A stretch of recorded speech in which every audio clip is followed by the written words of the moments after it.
Metropolitan university Islamic society থেকে আয়োজিত fundamental ইসলাম কোর্সের আজকে সর্বশেষ দার্সে আপনাদের সবাইকে সুস্বাগতম।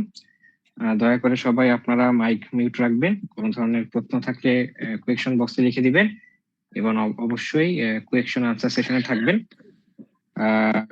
আজকে আমাদের দার্সে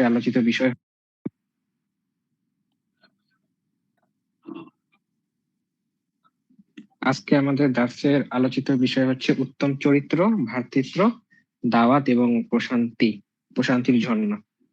তাই আর দেরি না করে উস্তাদকে অনুরোধ করব আজকের দার্সটি শুরু করার জন্য। السلام عليكم ورحمة الله وبركاته. بسم الله الرحمن الرحيم، والحمد لله رب العالمين، والصلاة والسلام على أشرف الأنبياء والمرسلين نبينا محمد وعلى آله وأصحابه أجمعين. ما بعد.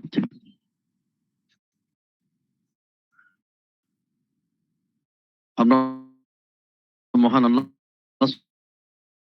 সুবহানাহু ওয়া তাআলা আমাদেরকে আজকের এই গুরুত্বপূর্ণ এই ইসলামী শরিয়ার এই কোর্সে, ফান্ডামেন্টাল অফ ইসলামী কোর্সে শরীক হওয়ার তৌফিক দান করেছেন। আমরা সবাই বলি আলহামদুলিল্লাহ। মহান আল্লাহ সুবহানাহু ওয়া তাআলার কাছে তৌফিক কামনা করি যে আল্লাহ সুবহানাহু ওয়া তাআলা আমাদেরকে একাধারে 10টি দিন 10টি মডিউলের মাধ্যমে ফান্ডামেন্টাল অফ ইসলাম, ইসলামের শরিয়ার, ইসলামের মৌলিক বিষয়ের উপরে কোরআন এবং সুন্নাহ থেকে কিছু কথা, কিছু গুরুত্বপূর্ণ বিষয় যেটা আমাদের দুনিয়া এবং আখিরাতের কল্যাণে আমাদেরকে শোনার, বোঝার এবং সেই অনুযায়ী আমল করার তৌফিক দান করেছেন। আমরা সবাই বলি আলহামদুলিল্লাহ। এটা আল্লাহ সুবহানাহু ওয়া তাআলার মেহেরবানি, যিনি আমাদেরকে দ্বীনি ইলম অর্জন করার একটি পরিবেশ উপহার দিয়েছেন। তোমার আল্লাহর কাছে আমরা তৌফিক কামনা সব সময় করি। ওয়ামা তৌফিক ইল্লা বিল্লাহ। আল্লাহ সুবহানাহু ওয়া তাআলার যদি করুণা না হতো, তিনি যদি আমাদেরকে তৌফিক না দিতেন, তাহলে কিন্তু আমরা এই গুরুত্বপূর্ণ এই প্রোগ্রামে আমরা শরীক হতে পারতাম না। তো যাই হোক, আমরা এই 10টি মডিউলের আজকে সর্বশেষ মডিউল, এই মডিউল নিয়ে আমরা আলোচনা করবো ইনশাআল্লাহ। এই মডিউলের আলোচনা করার পূর্বে আমরা আমাদের প্রতিনিয়ত এই গত মডিউল সম্পর্কে আপনাদের সাথে কিছু রিভিশন দিতে চাই। আপনাদেরকে আমি কিছু বিষয়ে প্রশ্ন করবো, আপনারা এই প্রশ্নগুলির উত্তর দেওয়ার চেষ্টা করবেন, সবাই অংশগ্রহণ করবেন, কোনো সমস্যা নাই। প্রথমে আপনাদের কাছে আমি জানতে চাই, আমরা গত 9 নং মডিউলে আলোচনা করেছিলাম হালাল হারাম, শরঈ পর্দা ও যাদের সাথে পর্দা করা ফরজ, এই বিষয়গুলো নিয়ে আমরা বিস্তারিতভাবে আলোচনা করেছিলাম আলহামদুলিল্লাহ। আমি আপনাদের কাছে জানতে চাই যে হালাল হারামের এই বিষয়টি, এটা কি শুধু দুনিয়াদারির কাজ, না ইবাদতের সাথে তার কোনো সম্পর্ক আছে? এই বিষয়ে আমি আপনাদের কাছ থেকে কিছু জানতে চাই। একজন বলেন।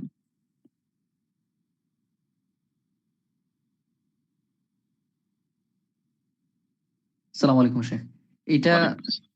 এটা শুধু হচ্ছে দুনিয়াদারির কাজ না, এটা অবশ্যই হচ্ছে ইবাদতের সাথেও সম্পর্কিত। আচ্ছা, মাশাআল্লাহ, জাযাকুমুল্লাহ খাইর। আদনান, এই ল্যাপটপের চার্জারটা লাগাও, ল্যাপটপ চার্জার লাগাও তাড়াতাড়ি। আচ্ছা, জাযাকুমুল্লাহ খাইরান। এটা একটি গুরুত্বপূর্ণ ইবাদতের সাথে আমাদের এই হালাল হারামের বিষয়টি সম্পর্কিত। আচ্ছা, আপনাদের সামনে আমি আলোচনা করেছিলাম যে আমাদের যাবতীয় ইবাদত বন্দেগী মহান আল্লাহর কাছে কবুল হওয়ার জন্য কয়টি শর্ত উল্লেখ করা হয়েছে কোরআন এবং সুন্নাহর আলোকে, একটু বলেন। উস্তাদ, 3টা শর্ত। প্রথম শর্ত হচ্ছে ইখলাস, সেকেন্ড শর্ত হচ্ছে সুন্নাহ, থার্ড শর্ত হচ্ছে হালাল উপার্জন। হালাল উপার্জন। আচ্ছা, হালাল উপার্জন যদি না হয় যে ইবাদত কবুল হবে না, এর কোনো দলিল আছে কিনা?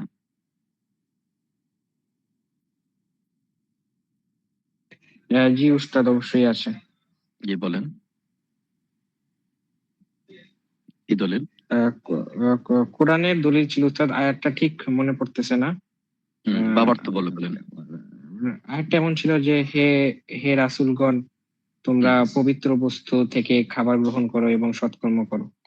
আচ্ছা, তোমরা যা মাশাআল্লাহ। করো ওইটা সম্পর্কে আমি সব জানি বা অবিহিত, এরকম কিছু একটা ছিল। আচ্ছা, ঠিক আছে। এটা সূরাতুল মুমিনুনের 51 নম্বর আয়াত, ইয়া আইয়ুর রাসূলু কুলু মিনাত তাইয়্যিবাত। তো আল্লাহ সুবহানাহু ওয়া তাআলা এখানে আমল সালেহ করার পূর্বে তিনি পবিত্র হালাল বস্তু থেকে বক্ষণ করার কথা বলেছেন। এটা কেন বলেছেন? আগে তো আল্লাহ সুবহানাহু ওয়া তাআলা বলতে পারতেন আগে আমল সালেহ করো, তারপরে পবিত্র বস্তু থেকে আহার করো। কেন আল্লাহ রাব্বুল আলামিন বলেছেন যে না, আগে পবিত্রতম বস্তু থেকে আহার করো, এরপরে আমল সালেহ করো? এর কারণটা কি?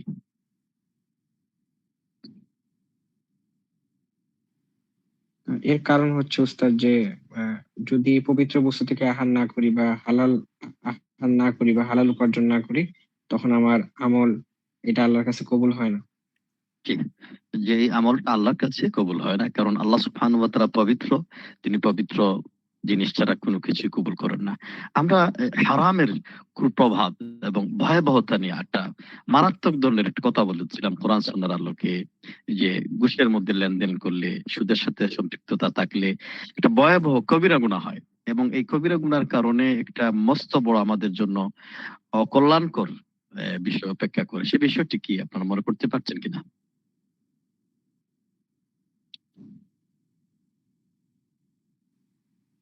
শেখ, আল্লাহর লানত লানত পতিত হয়, আল্লাহর আল্লাহর লানত রহমত পতিত হয়। জি, রহমত থেকে জি, নিরাশ জি। হয়।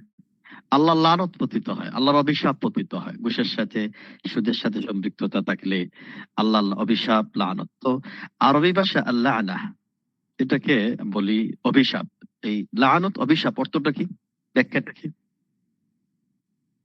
শেখ, আল্লাহর রহমত থেকে নিরাশ হয়ে যাওয়া, অর্থাৎ ওই ব্যক্তি আল্লাহর আল্লাহর রহমত রহমত পাবেন না। থেকে বঞ্চিত হয়ে যাওয়া। কারণ ওই ব্যক্তি আর আল্লাহর রহমত পাবে না, যতই ইবাদত করো, যতই গান জিকির আজকার করো, কোরআন তেলাওয়াত করুক।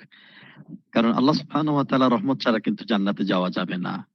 আমরা যত ইবাদত করি, এই যে আমি আজকে আলোচনা করছি, দাওয়াতের কাজ করছি, আমাকে আপনাকে ভরসা করতে হবে কিন্তু আল্লাহর রহমতের উপরে। আর ইবাদত গুলো হচ্ছে একটা ওসিলা। ইবাদত গুলো তো অবশ্যই আল্লাহ ফরজ করেছেন।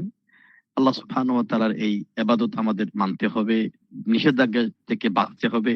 সর্বোপরি আমাদেরকে ভরসা করতে হবে কার উপরে? আল্লাহ সুবহানাহু ওয়া তাআলার উপরে। এবং এই ঘটনা আমি সহিহ বুখারী মুসলিমের ঘটনাটি আপনাদের এই সেটি উল্লেখ করেছিলাম। বিশ্বনবী মুহাম্মদ সাল্লাল্লাহু আলাইহি ওয়াসাল্লাম বলছেন, আমি পর্যন্ত আল্লাহর রহমত ছাড়া জান্নাতে যেতে পারবো না।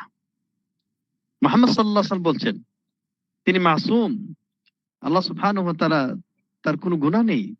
তারপরেও তিনি বলছেন, আমি পর্যন্ত ইল্লা ইয়াতাগাম্মাদানি আল্লাহ, যদি আমার আল্লাহ রাব্বুল আলামিন যদি রহম না করেন।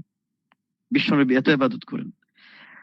আচ্ছা, তাহলে আমরা এই বিষয়টি জানলাম। আলহামদুলিল্লাহ। এই পর্যায়ে আমি আপনাদের কাছ থেকে জানতে চাই, আমরা শরঈ পর্দা নিয়ে আলোচনা করেছিলাম। আচ্ছা বলুন তো, শরঈ পর্দা, এই পর্দা কি শুধু মহিলাদের জন্য, না পুরুষের জন্য পর্দা আছে? পুরুষের জন্য আছে উস্তাদ। পুরুষের জন্য আছে। আচ্ছা বলুন তো, কোরআন কারীমে আল্লাহ রাব্বুল আলামিন পর্দার কথা আগে পুরুষদেরকে বলেছেন না মহিলাদেরকে বলেছেন? আগে পুরুষদেরকে বলেছেন যে মাথা নত করার জন্য আর কি, লোয়ার ইউর গ্রেজ। মাশাআল্লাহ, আগে পুরুষদেরকে আল্লাহ সুবহানাহু ওয়া তাআলা বলেছেন। আলহামদুলিল্লাহ। এরপরে বিষয়টি জানতে চাই এখানে, মাহরাম এবং গায়র মাহরাম, মাহরাম কাদেরকে বলা হয় এবং গায়র মাহরাম কাদেরকে বলা হয়?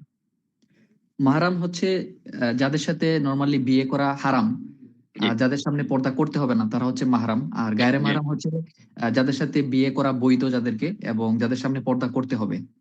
হ্যাঁ, মাশাআল্লাহ। কোরআনুল কারীমে আল্লাহ সুবহানাহু ওয়া তাআলা তিনি 14 জন নারী কথা আল্লাহ সুবহানাহু ওয়া তাআলা তাদেরকে বিবাহ করা হারাম আল্লাহ সুবহানাহু ওয়া তাআলা উল্লেখ করেছেন। এটা সূরাতু নিসার মধ্যে আছে, দুটি আয়াতের মাধ্যমে। এখানে একটি আয়াতে 23 নম্বর এবং 24 নম্বর আয়াত, দুটো মিলে 14 জন হয়। আর একটি আয়াতে 23 জন হয়। এই 23 জন, এই 14 জনের এই তালিকা আপনাদের কেউ মুখস্থ আছে কিনা? সংক্ষিপ্ত ভাবে বলা যাবে কিনা?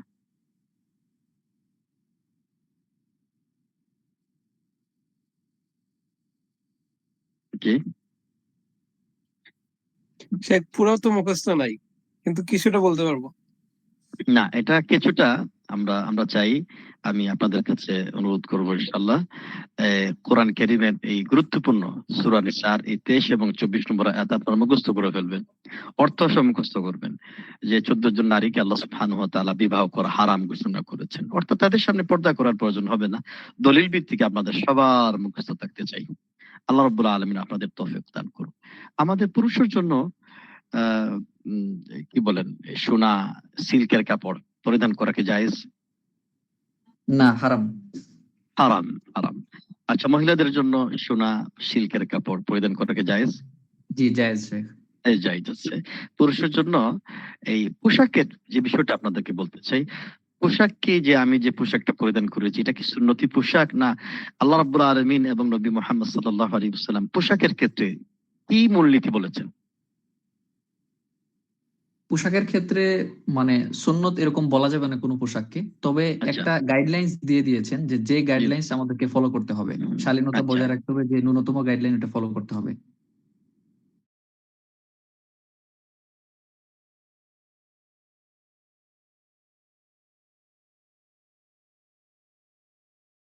কিছু গাইডলাইন বলেন আপনারা, কিছু গাইডলাইন বলেন। জি, যেমন যেমন? হচ্ছে অশালীন হওয়া যাবে না, আর পুরুষের ক্ষেত্রে হচ্ছে পায়ের টাকনুর উপর থাকতে হবে আমাদের প্যান্ট যেটা পরি। হুম। আর পুরুষের জন্য মহিলাদের সাদৃশ্যপূর্ণ কোনো পোশাক পরা যাবে না, ভাইস ভার্সা। আবার মহিলাদের জন্য সেম, পুরুষের সাদৃশ্যপূর্ণ কোনো পোশাক পরা যাবে না। আবার হাদিস আচ্ছা। থেকে এটাও পাওয়া যায় পুরুষের জন্য হচ্ছে কমলা লেবু কালার ড্রেস জি, না পরা জি, উচিত। জি। মাশাআল্লাহ, মাশাআল্লাহ, চমৎকার, চমৎকার হয়েছে। শেখ, আলহামদুলিল্লাহ। কোনো জি। ধর্মীয় গোষ্ঠীর কোনো নির্দিষ্ট কোনো পোশাক, হ্যাঁ, হ্যাঁ, এগুলো ধর্মীয় গোষ্ঠীর। যেমন যেমন বলেন, যেমন যেমন ধর্মীয় শেখ গোষ্ঠীর। ধুতি, ধুতি একটা নির্দিষ্ট ধর্মের মানুষের পোশাক। হুম, হুম, হুম। বা হলে আর চিবর যেটা বৌদ্ধরা পরে, চিবর, ওই হ্যাঁ, যে হ্যাঁ, হ্যাঁ। মারুন কালারের। জি, জি, জি। মাশাআল্লাহ, চমৎকার, চমৎকার। মাশাআল্লাহ, আপনাদের কাছ থেকে অত্যন্ত চমৎকার বিষয়গুলি আমরা শুনলাম। আল্লাহ সুবহানাহু ওয়া তাআলা আপনাদের ইলমে, আমলের মধ্যে আল্লাহ রাব্বুল আলামিন বারাকা দান করুন।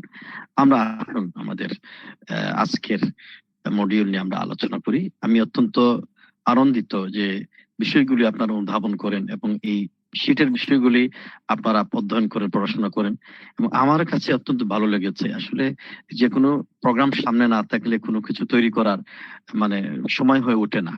আপনাদের সাথে এই ফান্ডামেন্টাল অফ ইসলামের এই প্রোগ্রামকে সামনে রেখে আমি এই বিষয়গুলি খুবই পরিশ্রম করে, খুবই সংক্ষিপ্ত পরিসরে আপনাদের সামনে উপস্থাপন করার এটা এই প্রোগ্রামের কারণেই সুযোগ হয়েছে। তা না হলে তো এটার মানে সুযোগ হতো না। তো আল্লাহ সুবহানাহু ওয়া তাআলার কাছে শুকরিয়া, আপনাদের সাথে এই প্রোগ্রাম করতে পেরে, শরীক হতে পেরে। আমি আশা করছি আমি আরো কিছু তথ্য দিয়ে ফান্ডামেন্টাল অফ ইসলাম, ইসলামের মৌলিক বিষয়ের উপরে, ফরজে আইনের এই বিষয়ের উপরে একটা পাণ্ডুলিপি, একটা বই পুস্তিকা আকারে ইনশাআল্লাহ আপনাদের সামনে আরো সুন্দর করে, আরো তথ্যপাত্য সংগ্রহ করে, কারণ এখানে তো 10টি দিনে আসলে সবকিছু বলাও সম্ভব না। তারপরে অনেক সময় 1 ঘন্টা 1.5 ঘন্টা হয়ে যায়। আপনারা দীর্ঘ সময় ধরে বসে শোনার চেষ্টা করেন।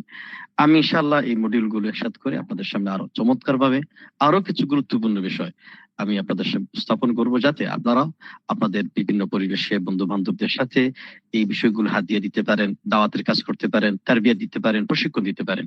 আল্লাহ সুবহানাহু ওয়া তাআলা সবাইকে তৌফিক দান করুন। আমরা আমাদের আজকে 10 নং মডিউল নিয়ে আমরা আলোচনা করব। এই 10 নং মডিউলে আমরা উত্তম চরিত্রের বিষয়টি নিয়ে, ইসলামী ভ্রাতৃত্ব, অন্তরের প্রশান্তি ও দাওয়াত ইলাল্লাহ, এই 4টি বিষয়। তো আজকের মডিউলটা কি মূলত আমরা 4টি বিষয় জানার চেষ্টা করব ইনশাআল্লাহ। উত্তম চরিত্র সম্পর্কে জানার চেষ্টা করব, ইসলামী ভ্রাতৃত্ব নিয়ে জানার চেষ্টা করব, আল্লাহর পথে দাওয়াত সম্পর্কে জানার চেষ্টা করব, অন্তরের প্রশান্তি বা প্রশান্তির ঝর্ণা দ্বারা এই বিষয়টি নিয়েও আমরা জানার চেষ্টা করব, এবং এর মাধ্যমে আজকের আমাদের 10 নং মডিউল আমরা সমাপ্তি করব ইনশাআল্লাহ তাআলা। প্রথমেই শুরুতেই আমি আপনাদের সামনে উত্তম চরিত্রের বিষয়টি নিয়ে আমি আপনাদের সামনে আলোচনা করতে চাই। কেন আমরা উত্তম চরিত্র নিয়ে আলোচনা করছি? এই জন্য আলোচনা করছি, আমাদের মধ্যে দেখা যায়, আমাদের মধ্যে অনেক ভাই বোনেরা দিনদার, ইমানদার, 5 ওয়াক্ত নামাজ পড়েন, দিনের বেলায় সিয়াম পালন করেন, তারপরে দান সদকা করেন, কিন্তু আচার আচরণ ভালো না। মানুষের সাথে সুন্দর ব্যবহার করতে পারে না। মানুষের সাথে কথা বলার সময় কর্কশ ভাষায় কথা বলে, কথা বলার সময় গালিগালাজ করে, কথা বলার সময় রাগারাগি করে, কথা বলার সময় এক ধরনের মুনাফিকি কথা কপটতা বা বিভিন্ন ধরনের প্রতারণামূলক কথা চলে আসে। তো এই বিষয়টি আখলাক, মানুষের চরিত্র, আমার ইবাদত বন্দেগী যেভাবে সুন্দর আমরা করেছি, তেমনি ভাবে আমার আখলাক, আমার চরিত্র, মানুষের সাথে বিহেভিয়ার, মানুষের সাথে ব্যবহার, এটা যেন আমাদের সুন্দর হয়। এটাও একটা গুরুত্বপূর্ণ ইবাদা। সুন্দর করে কথা বলা। কোরআন কারীমে আল্লাহ সুবহানাহু ওয়া তাআলা বলেছেন, ওয়াকুলু লিন-নাসি হুসনা, তোমরা সুন্দর করে কথা বলো। ওয়া ইযা কুলতুম ফা'দিলু, যখন তোমরা কথা বলবে ন্যায়সঙ্গত কথা বলবে, ইনসাফ ভিত্তিক কথা বলবে। রাসূল সাল্লাল্লাহু আলাইহি ওয়াসাল্লাম বলেছেন, মান কানা ইউমিনু বিল্লাহি ওয়াল ইয়াউমিল আখির ফালইয়াকুল খায়রান আও লিয়াসমুত। তোমাদের মধ্যে কেউ যদি কোনো কথা বলে সে যেন ভালো কথা বলে অথবা চুপ থাকে। তো সবকিছু মিলে আপনি দেখবেন আল্লাহ রাব্বুল আলামিন নবী মুহাম্মদ সাল্লাল্লাহু আলাইহি ওয়াসাল্লামকে এমন একটি বৈশিষ্ট্যের কথা উল্লেখ করেছেন। কোরআন কারীমে আপনি দেখবেন যে এক একজন নবীর এক একটি বৈশিষ্ট্যের কথা উল্লেখ করেছেন। আল্লাহ রাব্বুল আলামিন মূসা আলাইহিস সালাতু ওয়াস সালাম সম্পর্কে বলেছেন, বা ইসমাঈল আলাইহিস সালাতু ওয়াস সালাম সম্পর্কে বলেছেন, ইন্নাহু কানা মুখলাসান ওয়া কানা রাসূলান নাবিয়্যা। তিনি একনিষ্ঠ, তিনি নবী ছিলেন, ইখলাসপন্থী নবী ছিলেন। আইয়ুব আলাইহিস সালাতু ওয়াস সালাম সম্পর্কে আল্লাহ রাব্বুল আলামিন বলেছেন, নি'মাল আবিদু ইন্নাহু আওয়াব। কতই না উত্তম বান্দা, তিনি মহান আল্লাহর কাছে প্রত্যাবর্তনকারী, তওবাকারী সেই বান্দা। ইব্রাহিম আলাইহিস সালাতু ওয়াস সালাম সম্পর্কে আল্লাহ বলেছেন, ইন্নাহু কানা সিদ্দীকান নাবিয়্যা, তিনি সত্যবাদী নবী। তো কোরআনে কারীমে আপনি দেখবেন এক একজন নবীর এক একটি বৈশিষ্ট্য আল্লাহ সুবহানাহু ওয়া তাআলা উল্লেখ করেছেন। কোন কোন নবীর দুইটি বৈশিষ্ট্য উল্লেখ করেছেন, কোন কোন নবীর একটি বৈশিষ্ট্য উল্লেখ করেছেন। তিনি সত্যবাদী, তিনি ন্যায়পরায়ণ, তিনি ইখলাস সম্পন্ন। এক একটি বৈশিষ্ট্য দিয়ে আল্লাহ রাব্বুল আলামিন এক একজন নবীর প্রশংসা করেছেন, অথবা দুটি বৈশিষ্ট্য দিয়ে। কিন্তু আমার নবী, আপনার নবী, নবী মুহাম্মাদুন সাল্লাল্লাহু আলাইহি ওয়াসাল্লামকে এমন কিছু কথা দিয়ে তার প্রশংসা করেছেন, তার গুণকীর্তন করেছেন, যত সমস্ত বৈশিষ্ট্যগুলি, যত আম্বিয়া আকরাম আলাইহিস সালাতু ওয়াস সালামের প্রশংসা করেছিলেন, যে সমস্ত কোয়ালিটি বা সিফাত দিয়ে, আখলাক দিয়ে, চরিত্র দিয়ে, সবগুলি সিফাত বা আখলাক, চরিত্র একাই নবী মুহাম্মদ সাল্লাল্লাহু আলাইহি ওয়াসাল্লামের চরিত্র সম্পর্কে আল্লাহ সুবহানাহু ওয়া তাআলা তিনি বলেছেন, ওয়া ইন্নাকা লাআলা খুলুকিন আযীম। নবী মুহাম্মদ সাল্লাল্লাহু আলাইহি ওয়াসাল্লাম, আপনি উত্তম মহান চরিত্রের উপর প্রতিষ্ঠিত। অর্থাৎ যত উত্তম চরিত্রের যত বৈশিষ্ট্য, যত আখলাক, যত ব্যবহার প্রয়োজন, মানুষের সাথে কল্যাণ করবে ব্যবহার প্রয়োজন, সবগুলি বৈশিষ্ট্য একাই নবী মুহাম্মদ সাল্লাল্লাহু আলাইহি ওয়াসাল্লামের জীবনে দেওয়া হয়েছে।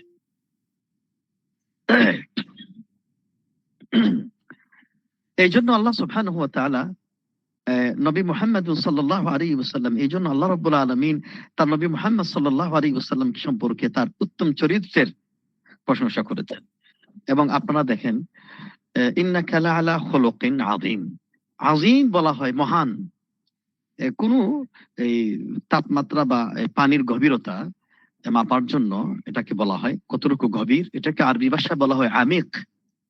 যে এখানে পানির গভীরতা ধরেন 20 ফুট, 50 ফুট, 100 ফুট পানির গভীরতা, এটাকে আমিক শব্দ ব্যবহার করা হয়। কিন্তু আল্লাহ সুবহানাহু ওয়া তাআলা নবী মুহাম্মদ সাল্লাল্লাহু আলাইহি ওয়াসাল্লামের চরিত্রে মুগ্ধ হয়ে তার প্রশংসায় তিনি আল্লাহ রাব্বুল আলামিন এমন শব্দের ব্যবহার করেছেন, আযীম শব্দ ব্যবহার করেছেন, মহান চরিত্র। মানে রাসূল সাল্লাল্লাহু আলাইহি ওয়াসাল্লামের চরিত্র এত মহান, এত সুন্দর, এত মাধুর্যপূর্ণ, এত আকর্ষণীয়, এত চমৎকার চরিত্র, যার চরিত্র মাপার যন্ত্র পৃথিবীতে আবিষ্কার করা হয়নি। এজন্য আল্লাহ বলেছেন আযীম। তো আল্লাহ রাব্বুল আলামিন চরিত্রের বিষয়টি, আখলাকের বিষয়টি প্রশংসা করেছেন। এটা মুমিনের একটা অলংকার, মুমিনের সৌন্দর্য। আপনারা দেখেন আল্লাহ সুবহানাহু ওয়া তাআলা যত ইবাদত আমাদের উপরে আল্লাহ সুবহানাহু ওয়া তাআলা ফরজ করেছেন, 5 ওয়াক্ত সালাত বলেন, আপনি যাকাত বলেন, আপনি সিয়াম বলেন, আপনি হজ বলেন, প্রত্যেকটি ইবাদতের মূল উদ্দেশ্যই হচ্ছে একজন বান্দাকে উত্তম চরিত্রবান করা। আকিমিস সালাহ, সালাত কায়েম করো, ইন্নাস সালাতা তানহা আনিল ফাহশাই ওয়াল মুনকার। সালাত কায়েম করলে কি হবে? তোমার চরিত্র কি হবে? তোমাকে খারাপ কাজ থেকে, অন্যায় থেকে তোমাকে বিরত রাখবে, অর্থাৎ আপনার চরিত্রকে সংশোধন করবে।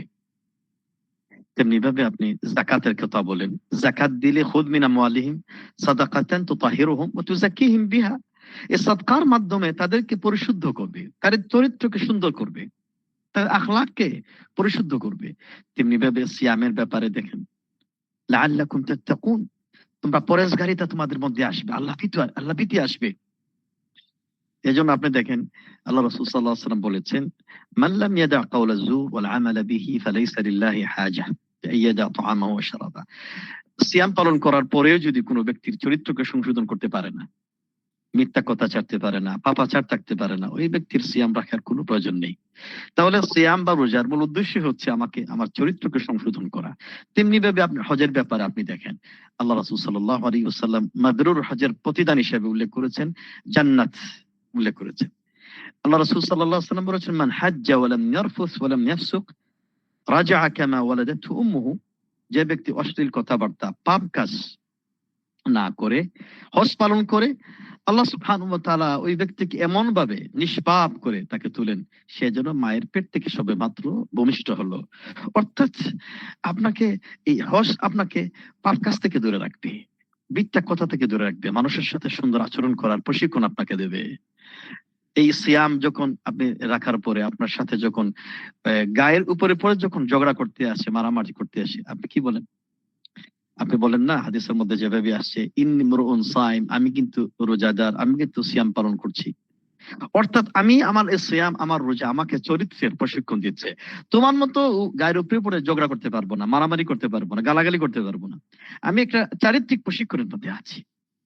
তো আমি আমার সম্মানিত ভাই বোনদের বলি যে উত্তম চরিত্রের বিষয় এতই গুরুত্বপূর্ণ। আমি তো কোরআন এবং সুন্নাহর বিষয়টি একটু ঘাটাঘাটি করি, প্রায় সময় আলোচনা করি। এই বিষয়টি অনেক জায়গায় আলোচনা করি। রাসূল সাল্লাল্লাহু আলাইহি ওয়াসাল্লাম বলছেন, মা মিন শাইইন আথকালু ফি মিজানিল আবদি ইয়াউমাল কিয়ামাতি মিন হুসনিল খুলুক।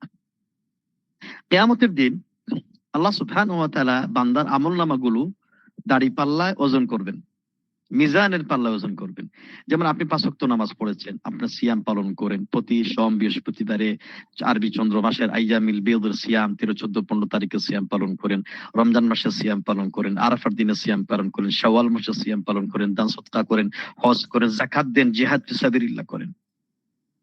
আপনার আবার উত্তম চরিত্র আছে, ভালো মানুষের সাথে কথা বলেন। এই সবগুলি আমল কিয়ামতের দিন একসাথে করে আল্লাহ রাব্বুল আলামিন ওজন করবেন। এক একটা আমল ওজন করবেন, সালাতের ওজন করবেন, যাকাতের ওজন করবেন, উত্তম চরিত্রের ওজন করবেন। দেখা যাবে কিয়ামতের দিন আমলের মধ্যে সবচাইতে ভারী ওজনদার আমলটা হচ্ছে উত্তম চরিত্র। সুবহানাল্লাহ। তাহলে চিন্তা করুন, আপনি এত দাওয়াতের কাজ করলেন, জিহাদ ফি সাবিলিল্লাহ করলেন, এই আমলগুলি ভারী হচ্ছে না। আমলগুলির মধ্যে সবচেয়ে ভারী আমল হয়ে যাচ্ছে উত্তম চরিত্রের আমল। তো এই বিষয়টি আমি পরবর্তীতে আরেকটি হাদিস যখন পড়লাম, বিষয়টি আমি শুরুতে অনুধাবন করতে পারছিলাম না। দেখলাম বিষয়টা কি, দেখলাম রাসূল সাল্লাল্লাহু আলাইহি ওয়াসাল্লাম বলছেন সুনান আবু দাউদের মধ্যে, ইন্নাল মুমিন লা ইউদরিকু বিহুসনি খুলুকিহি দারাজাতুস সাইমুল কাইম। একজন ইমানদার বান্দা তার উত্তম চরিত্রের মাধ্যমে, সুন্দর করে কথা বলা, ব্যবহার করার মাধ্যমে, রাত জেগে তাহাজ্জুদ নামাজ পড়া ব্যক্তির যে সওয়াব হয়, দিনের বেলায় দিনের পর দিন যে রোজা রেখে উপবাস থেকে যে সওয়াব অর্জন করে, ওই দুই ব্যক্তির সমপরিমাণ সওয়াব উত্তম চরিত্রের মাধ্যমে অর্জন করতে পারবে। এজন্য আমি বলি আমাদের ভাই বোনদেরকে বলি যে আপনার ফরজ ওয়াজিব যদি নিয়মিত পালন করতে পারেন, সুন্নত অতিরিক্ত সুন্নাহ নফল যদি আমল করতে নাও পারেন, আর ফরজ ওয়াজিব যদি আপনি ভালো করে মেইনটেইন করতে পারেন, আর মানুষের সাথে যদি আপনি উত্তম চরিত্র করতে পারেন, ব্যবহার করতে পারেন, আপনার জন্য জান্নাতে যাওয়া একবার সহজ। এই ঘটনা বলি, ঘটনা এমনি বলছি না, কথা মুসনাদ আল ইমাম আহমদ রাহিমাহুল্লাহ, ইমাম আহমদ রাহিমাহুল্লাহ তার মুসনাদের মধ্যে তিনি ঘটনা উল্লেখ করেছেন। ঘটনাটি কি? এই ঘটনাটি হচ্ছে কিছু সাহাবা کرام রাদিয়াল্লাহু আনহুম রাসূলুল্লাহ সাল্লাল্লাহু আলাইহি ওয়াসাল্লামের কাছে এসে বলেন, ইয়া রাসূলুল্লাহ ইন্না ফুলানা তুযকারু মিন কাসরাতি সালাতিহা ওয়া যাকাতিহা ওয়া সিয়ামিহা। হে আল্লাহর রাসূল, একজন মহিলা, তার সম্পর্কে আপনাদেরকে বলছি, মহিলা খুব বেশি ফরজ সালাতের পরে বেশি বেশি তিনি নফল সালাত, নফল সিয়াম, নফল সাদাকা তিনি করেন, জিকির করেন, কোরআন তেলাওয়াত করেন। তবেও মহিলার একটা সমস্যা আছে ইয়া রাসূলুল্লাহ। কি সমস্যা? ইল্লা আন্নাহা তুযি জিরানাহা। তবেও মহিলাটি তিনি প্রতিবেশীকে কষ্ট দেন। রাসূল সাল্লাল্লাহু আলাইহি ওয়াসাল্লাম শোনা মাত্রই বললেন, হিয়া ফিন্নার, ওই মহিলাটি জাহান্নামে যাবে। যতই নামাজ পড়ুক, যতই কোরআন তেলাওয়াত করুক, জিকির করুক, দাওয়াতের কাজ করুন, প্রতিবেশীকে কষ্ট দেওয়ার জন্য সে জাহান্নামে যাবে। আবার সাহাবাকে প্রশ্ন করলেন, ইয়া রাসূলুল্লাহ ইন্না ফুলানা তুযকারু মিন কিল্লাতি সিয়ামিহা ওয়া সালাতিহা ওয়া যাকাতিহা। একজন মহিলা ফরজ নামাজ পড়ে, কিন্তু ফরজ নামাজ ওয়াজিব নামাজ পড়ার পরে তেমন কোন নফল সিয়াম সালাত পড়তে পারে না, সময় পায় না। তবে ওই মহিলার ইয়া রাসূলুল্লাহ একটা বৈশিষ্ট্য কোয়ালিটি আছে, ওই মহিলা ইল্লা আন্নাহা লা তুযি জিরানাহা, ওই মহিলা কোনো প্রতিবেশীকে কষ্ট দেয় না। রাসূল সাল্লাল্লাহু আলাইহি ওয়াসাল্লাম শোনা মাত্রই বললেন, হিয়া ফিল জান্নাহ, ওই মহিলা জান্নাতে চলে যাবে। ইয়া সুবহানাল্লাহ। আপনি আপনি ইবাদত বেশি করতে পারেন না, কিন্তু উত্তম চরিত্র করতে পারেন, ভালো ব্যবহার করতে পারেন, মানুষদের কষ্ট দেন না, ব্যবহার কথা বলেন, কথা বলার সময় হাসি মুখে কথা বলেন। আমাদের মধ্যে সমস্যাটা কি জানেন, আমরা দাওয়াতের কাজ করি কিন্তু মানুষের সাথে হাসি মুখে কথা বলতে পারি না, মুস্কি হাসি দিয়ে কথা বলতে পারি না। আমাদের অবস্থা ওই এমন হয়ে গিয়েছে যে রোবটের মতো হয়ে গিয়েছে, রোবট সুফিয়া। মানে তার ঘাড়টা কথা বলতে গেলে ঘাড়টা এভাবে করে অটোমেটিক মেশিনের মতো ঘাড়টা ডান এভাবে করতে হয়। মুস্কি হাসি দেওয়া কথা বলতে পারি না। রাসূল সাল্লাল্লাহু আলাইহি ওয়াসাল্লাম সুনান তিরমিজির হাদিস, তিনি বলছেন তাবাসসুমুকা ওয়াজহি আখিকা সাদাকা, মুচকি হাসি দিয়ে কথা বললে সদকা তোমাদের পরিমাণ সব তোমাদের আমলনামা পেয়ে যাবে। তো মুচকি হাসি দিলে কত টাকা লাগে? এই যে আমি একটা মুচকি হাসি দিলাম, ইসমাইল, কই 1 টাকা লাগে নাই, 1 পয়সাও লাগে নাই, কিন্তু প্রতিটা মুচকি হাসি সদকা হিসাবে আল্লাহ কবুল করে নিয়ে দিবেন। এবং এই মুচকি হাসি ইসলামে মানুষের মন জয় করার একটি উত্তম আমল। রাসূল সাল্লাল্লাহু আলাইহি ওয়াসাল্লাম বলেছেন, ইন আফদালুল আমাল, সর্বোত্তম আমলের মধ্যে সর্বোত্তম আমল হচ্ছে মানুষের হৃদয়টাকে, মানুষের মুখে হাসি ফোটানো। আপনি দেখেন অনেক সময় আপনার যদি মনটা খারাপ থাকে, তখন আপনার এই খারাপ মনের বহিঃপ্রকাশটা আপনার চেহারার মধ্যে ফুটে ওঠে। একজন মানুষ আপনার সাথে সাক্ষাৎ করতে আসলে তখন আপনার সাথে যদি তার সাথে মাঝে মধ্যে খারাপ আচরণ করতে আপনার বাধ্য হয়ে পড়েন, যেহেতু অন্য মানুষ আপনাকে কষ্ট দিচ্ছে, এই কষ্ট দেওয়ার কারণে কিন্তু যে আগন্তুক ব্যক্তি আপনার এই চেহারা দেখে সেও কিন্তু মনক্ষুণ্ণ হতে পারে। কিন্তু যদি আপনার শত ব্যস্ততা কষ্টকে আপনার ধৈর্য ধারণ করে সবর ইখতিয়ার করে যখনই আপনি মানুষের সাথে মুচকি হাসি দিয়ে কথা বলেন, উত্তম ভাবে কথা বলেন, আল্লাহ সুবহানাহু ওয়া তাআলা খুশি হয়ে যান। তো এই বিষয়টি আমরা অবশ্যই গুরুত্ব সহকারে আমাদের দেখা উচিত। আমি এখানে উত্তম চরিত্র অর্জনের কয়েকটি করণীয়, 1, 2, 3টি করণীয় আমি উল্লেখ করেছি। এই 3টি করণীয়, প্রথম করণীয় বলেছি যে বেশি বেশি দোয়া করা। রাসূল সাল্লাল্লাহু আলাইহি ওয়াসাল্লাম উত্তম চরিত্রের বিষয়টির জন্য দোয়া করতেন। আল্লাহুম্মা কামা হাসানতা খালকি ফাহাসসিন খুলুকি, হে আল্লাহ আমার অবয়ব, আমার স্ট্রাকচারটাকে যেভাবে সুন্দর করে সৃষ্টি করেছেন, আমার চরিত্রকে সুন্দর করে দেন। রাসূল সাল্লাল্লাহু আলাইহি ওয়াসাল্লাম দোয়া করতেন, আল্লাহুম্মা হদিনি লিআহসানিল আখলাক, হে আল্লাহ সর্বোত্তম চরিত্র আমাকে, সেই পথে আমাকে পরিচালিত করো। চমৎকার দোয়া। ওয়াসরিফ আন্নি সাইয়্যাহা, এই ক্ষেত্রে যত খারাপ চরিত্রের বিষয়টি সেখান থেকে আমাকে দূরে রাখো। এইভাবে আমরা দোয়া করতে হবে। সাহাবা কেরাম এরপর পাশাপাশি উত্তম চরিত্র অর্জন করার জন্য কোরআন কারীম আপনাকে বেশি বেশি অধ্যয়ন করতে হবে, বুঝে শুনে পড়তে হবে। সাহাবীরা এসে বলেন, ইয়া উম্মাল মুমিনিন, আম্মা জান আয়েশার কাছে আমাদেরকে রাসূল সাল্লাল্লাহু আলাইহি ওয়াসাল্লাম চরিত্র সম্পর্কে বলুন। তখন তিনি বলেছিলেন, আলাস্তুম তাকরাউল কোরআন, তোমরা কি কোরআন পড়ো না? কোরআন সম্পর্কে তোমরা কি গবেষণা করো না? যদি কোরআন পড়তে জানতে তাহলে এই বিষয়ে আমার কাছে তোমরা প্রশ্ন করতে না। তার কারণ কানা খুলুকু নাবিয়্যিল্লাহি সাল্লাল্লাহু আলাইহি ওয়াসাল্লাম, কানা ফাইন্না খুলুকা নাবিয়্যিল্লাহি সাল্লাল্লাহু আলাইহি ওয়াসাল্লাম আল কোরআন। রাসূল সাল্লাল্লাহু আলাইহি ওয়াসাল্লামের চরিত্রই ছিল 30 পারা কোরআন। অর্থাৎ 30 পারা কোরআনে কারীমের মধ্যে যতগুলি ভালো ভালো এই সিফাতগুলি, আখলাকগুলি বর্ণিত হয়েছে, বৈশিষ্ট্যগুলি বর্ণিত হয়েছে, এই সমস্ত বৈশিষ্ট্য আল্লাহ রাব্বুল আলামিন বিশ্বনবীর জীবনে দান করেছেন। এজন্য কোরআন পড়লে এই ভালো ভালো বৈশিষ্ট্যগুলি আমরা অর্জন করতে পারবো, ভালো ভালো বৈশিষ্ট্যগুলি সম্পর্কে আমরা জানতে পারবো। 3 নম্বর যে বিষয়টি আমাদেরকে, আমরা উত্তম চরিত্রের বিষয়টি, সেটা হচ্ছে রাসূল সাল্লাল্লাহু আলাইহি ওয়াসাল্লামের জীবনের সকল ক্ষেত্রে তাকে অনুসরণ করতে হবে। তিনি কিভাবে কথা বলেছেন, কিভাবে তিনি মানুষের সাথে কথা বলতেন, কিভাবে একজন ছোট্ট বালিকা পর্যন্ত রাসূল সাল্লাল্লাহু আলাইহি ওয়াসাল্লাম আঙ্গুল ধরে গোটা মদিনার শহরে শহরে বাড়িতে বাড়িতে নিয়ে যেতে পারত। ছোট্ট এক সাহাবী, নাম ছিল উমাইর। উমাইরের একটা পাখি ছিল, ছোট্ট পাখি, সেই পাখিটি ছিল নাম ছিল নুগাইর। এই ছোট্ট পাখিটি মারা গেল। রাসূল সাল্লাল্লাহু আলাইহি ওয়াসাল্লাম এসে বললেন ছোট্ট সাহাবীকে, ইয়া উমাইর মাযা ফাআলা নুগাইর, ছোট্ট পাখিটি মারা গেল, হে উমাইর তোমার ছোট্ট পাখিটির খবরটা কি? কি চমৎকার, যে কোনো ব্যক্তি তার সাথে কথা বলতে পারতো, তিনি খুব ভাব গম্ভীর্য নিয়ে বসে থাকতে পারতেন না। সবার সাথে মুস্কি হাসিতে কথা বলতেন, এবং যেই সাহাবী দেখতেন প্রত্যেক সাহাবী মনে করতেন যে রাসূল সাল্লাল্লাহু আলাইহি ওয়াসাল্লাম মনে হয় আমাকে সবচেয়ে বেশি ভালোবাসেন, অথচ রাসূল সাল্লাল্লাহু আলাইহি ওয়াসাল্লাম প্রত্যেকের সাথে মুস্কি হাসিতে কথা বলতেন।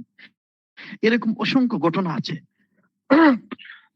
আমি তো বলতে বলতে শেষ করতে পারবো না। তো আমি আপনাদের সম্মানিত প্রিয় বন্ধুদের, শিক্ষার্থীদের বন্ধুদের কাছ থেকে সমীপে আরজ করতে চাই, আমরা আমরা কোরআন সুন্নাহ পড়ছি, আমরা আমাদের ব্যবহার যেন হয় মাধুর্যপূর্ণ ব্যবহার, সুন্দর ব্যবহার যেন হয়, আমাদের এই ব্যবহার দেখে যেন আমাদের দিনী ভাই বোনেরা ইসলামের পথে আকৃষ্ট হয়।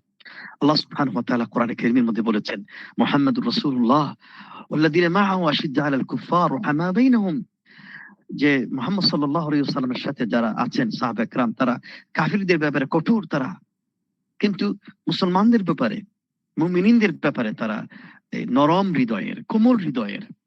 তো আমাদের আচার ব্যবহার, আমাদের যে কোনো ভাই বোনেরা যাদের মধ্যে ঈমান আছে, ইসলাম আছে, আল্লাহর প্রতি বিশ্বাস আছে, তাদের সাথে আমাদের কোমল আচরণ, কোমল ব্যবহার আমাদের করা ঈমানী দায়িত্ব এবং কর্তব্য।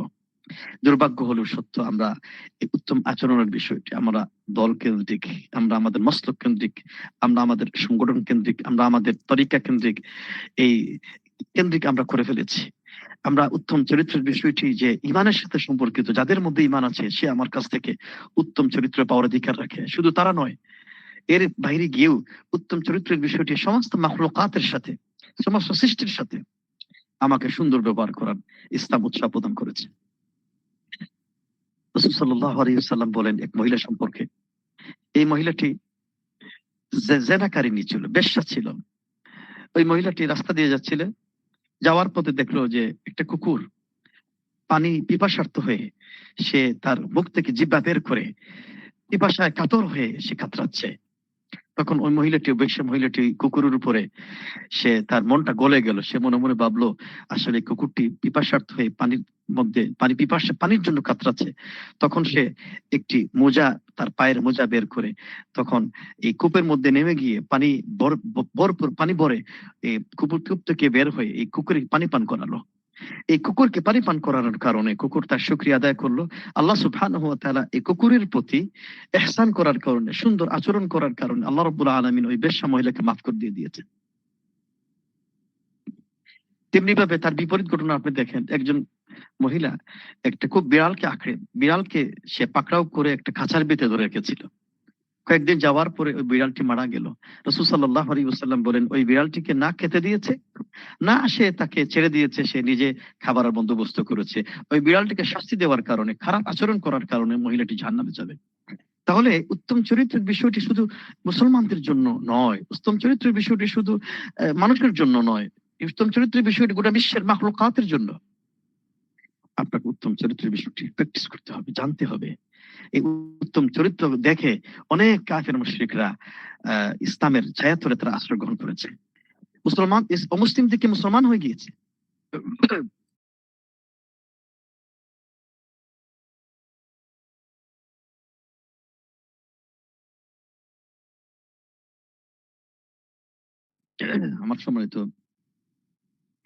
আমার সম্মানিত বন্ধুরা, আমরা এ পর্যায়ে ইসলামী দ্বিতীয় পয়েন্ট আলোচনা করি, ইসলামী ভ্রাতৃত্ব নিয়ে আলোচনা করি। ইসলামী ভ্রাতৃত্ব এটাও আমাদের মুসলিম উম্মার তার নিজস্ব আইডেন্টিটি, মুসলিম উম্মার তার নিজের পায়ে একটা ইউনিটি নিয়ে দাঁড়ানো, একটা একতাবদ্ধ হয়ে দাঁড়ানোর একটা গুরুত্বপূর্ণ একটা পয়েন্ট আমাদের জন্য। মহান আল্লাহ সুবহানাহু ওয়া তাআলা এই পৃথিবীর মানুষের মধ্যে এই কাউকে ভালোবাসা অথবা কারোর সাথে শত্রুতা পোষণ করার একটা মানদণ্ড আল্লাহ রাব্বুল আলামিন দিয়েছেন। আর এটাকে আরবি ভাষায় বলা হয় আল ওয়ালা ওয়াল বারা। আমি কার সাথে শত্রুতা করব, আমার কার সাথে বন্ধুত্ব হবে, একটি বিষয়। এই জন্য কোরআন কারীমে আল্লাহ সুবহানাহু ওয়া তাআলা এই বিষয়ের সুরাহা করেছেন। সূরাতুল হুজুরাতে আল্লাহ বলেছেন, ইন্নামাল মুমিনুনা ইখওয়া, নিশ্চয়ই মুমিনরা পরস্পর ভাই ভাই। তাহলে বোঝা গেল আমাদের বন্ধুত্বের বিষয়টা হবে ঈমানের ভিত্তিতে। যেহেতু আল্লাহ রাব্বুল আলামিন মুমিনুনের কথা বলেছেন, ইন্নামাল মুমিনুন, তাহলে আমাদের ভ্রাতৃত্ব, পারস্পরিক ভ্রাতৃত্বটা হবে ঈমানের ভিত্তিতে। এটাই হলো মূল মানদণ্ড, এটাই হলো মূলনীতি। এই বিষয়টিকে আমাদের অগ্রাধিকার দিতে হবে। এই আয়াতের তাফসীর ইমাম কুরতুবী রাহিমাহুল্লাহ তিনি বলেন, উহুওয়াতুন আদ-দীনি আকওয়া মিন উহুওয়াতুন নাসাবি, মিন উহুওয়াতিন নাসাবি। দ্বীনি ভ্রাতৃত্ব বংশীয় ভ্রাতৃত্বের চাইতে আরো গুরুত্বপূর্ণ, আরো অগ্রাধিকারপূর্ণ। এটা কেমনে? কারণ আপনি দেখেন, তারপরে তিনি বলছেন যে মূলত দ্বীনি ভ্রাতৃত্ব এই বিভিন্ন বংশ হওয়ার পরেও এটা বিচ্যুতি ঘটে না, এটা বিচ্ছিন্ন হয় না। কিন্তু বংশীয় ভ্রাতৃত্ব যদি যদি একই মায়ের পেটেরও হয়, তারপরে যদি একই মায়ের পেটের সন্তান কেউ মুসলিম হয় আর কেউ আবার অমুসলিম হয়, বিধর্মী হয়, তাহলে এই ভ্রাতৃত্ব আর থাকে না অমুসলিম বা ইসলাম এবং কুফরির সাথে একসাথে না হওয়ার কারণে। কারণ একজন মুসলমান হলে আরেকজন কাফির হলে কি হয় না? ভ্রাতৃত্ব হয় না। তাহলে তিনি বলছেন যে উহুওয়াতুদ্দীন মুকাদ্দামুন আলা উহুওয়াতিন নাসাবি, বংশীয় ভ্রাতৃত্বের উপরে ইসলামী ভ্রাতৃত্বকে প্রাধান্য দেওয়া হয়েছে। কারণ যদি বংশীয় ভ্রাতৃত্ব একজন আরেকজনের ধর্ম ভিন্ন ভিন্ন হয়, এই ভ্রাতৃত্ব আর টিকে না, ধর্ম ভিন্ন হওয়ার কারণে, আদর্শ ভিন্ন হওয়ার কারণে। কিন্তু যদিও আমার মায়ের পেটের ভাই নয়, আমার বংশের নয়, কিন্তু সে আমার একজন ইমানদার ভাই, দ্বীনি ভাই, যতই দূরে হোক না কেন, যতই এই পৃথিবীর পূর্ব অথবা পশ্চিম প্রান্তে অবস্থান করুক না কেন, তিনি আমার দ্বীনি ভাই। এজন্য রাসূল সাল্লাল্লাহু আলাইহি ওয়াসাল্লাম তিনি বলেছেন যে ইমানি ভ্রাতৃত্বের এই বিষয়টি এত চমৎকার করে ফুটিয়ে তুলেছেন। রাসূল সাল্লাল্লাহু আলাইহি ওয়াসাল্লাম বলেছেন, মাসালুল মুমিনিনা ফি তাওয়াদ্দিহিম ওয়া তারাহুমিহিম ওয়া তাআতুফিহিম ইযা ইশতাকা মিনহু উযওয়ুন তাদাআ লাহু সাইরুল জাসাদি বিসাইরি ওয়াল হাম্মা। একজন ইমানদার ব্যক্তির উপমা হলো, এক্সাম্পল হলো যে একজন ইমানদার ব্যক্তির এই তুলনা হলো আরেকজন ইমানদারদের সাথে একটা বডির ন্যায়, একটা শরীরের মতো। আমার শরীরের মধ্যে, আপনার শরীরের মধ্যে যদি কোনো পায়ে অথবা হাতে অথবা শরীরের মধ্যে কোনো কাটা গেঁথে যায়, একটি জায়গায় কাটা গেঁথেছে পায়ের মধ্যে, কিন্তু গোটা শরীর কিন্তু কষ্ট আমরা অনুভূত করি, ব্যথা অনুভূত করি। ইমানি ভ্রাতৃত্ব হলে এমনি, তেমনি ভাবে বিশ্বের যে কোনো প্রান্তে যদি কোনো মুসলমান কষ্টের মধ্যে থাকে, তার কষ্টে আমার কষ্ট আমরা অনুভব করি।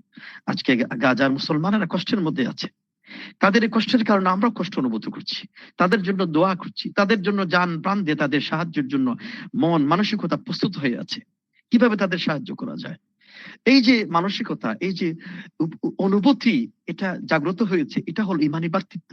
তাদের জন্য আমরা কান্নাকাটি করছি, তাদের জন্য আমরা চোখের পানি ফেলে দোয়া করছি, এটাই হলো ইমানি ভ্রাতৃত্ব।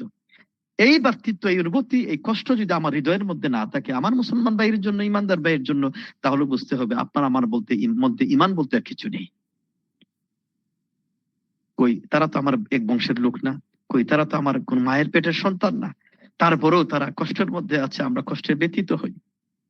এই জন্য আমার সম্মানিত, আমি আমার দ্বীনি ভাই বোনদের উদ্দেশ্যে বলতে চাই, আমাদের এই ইমানি ভ্রাতৃত্বটাকে এই সমাজের মধ্যে মজবুত করতে হবে।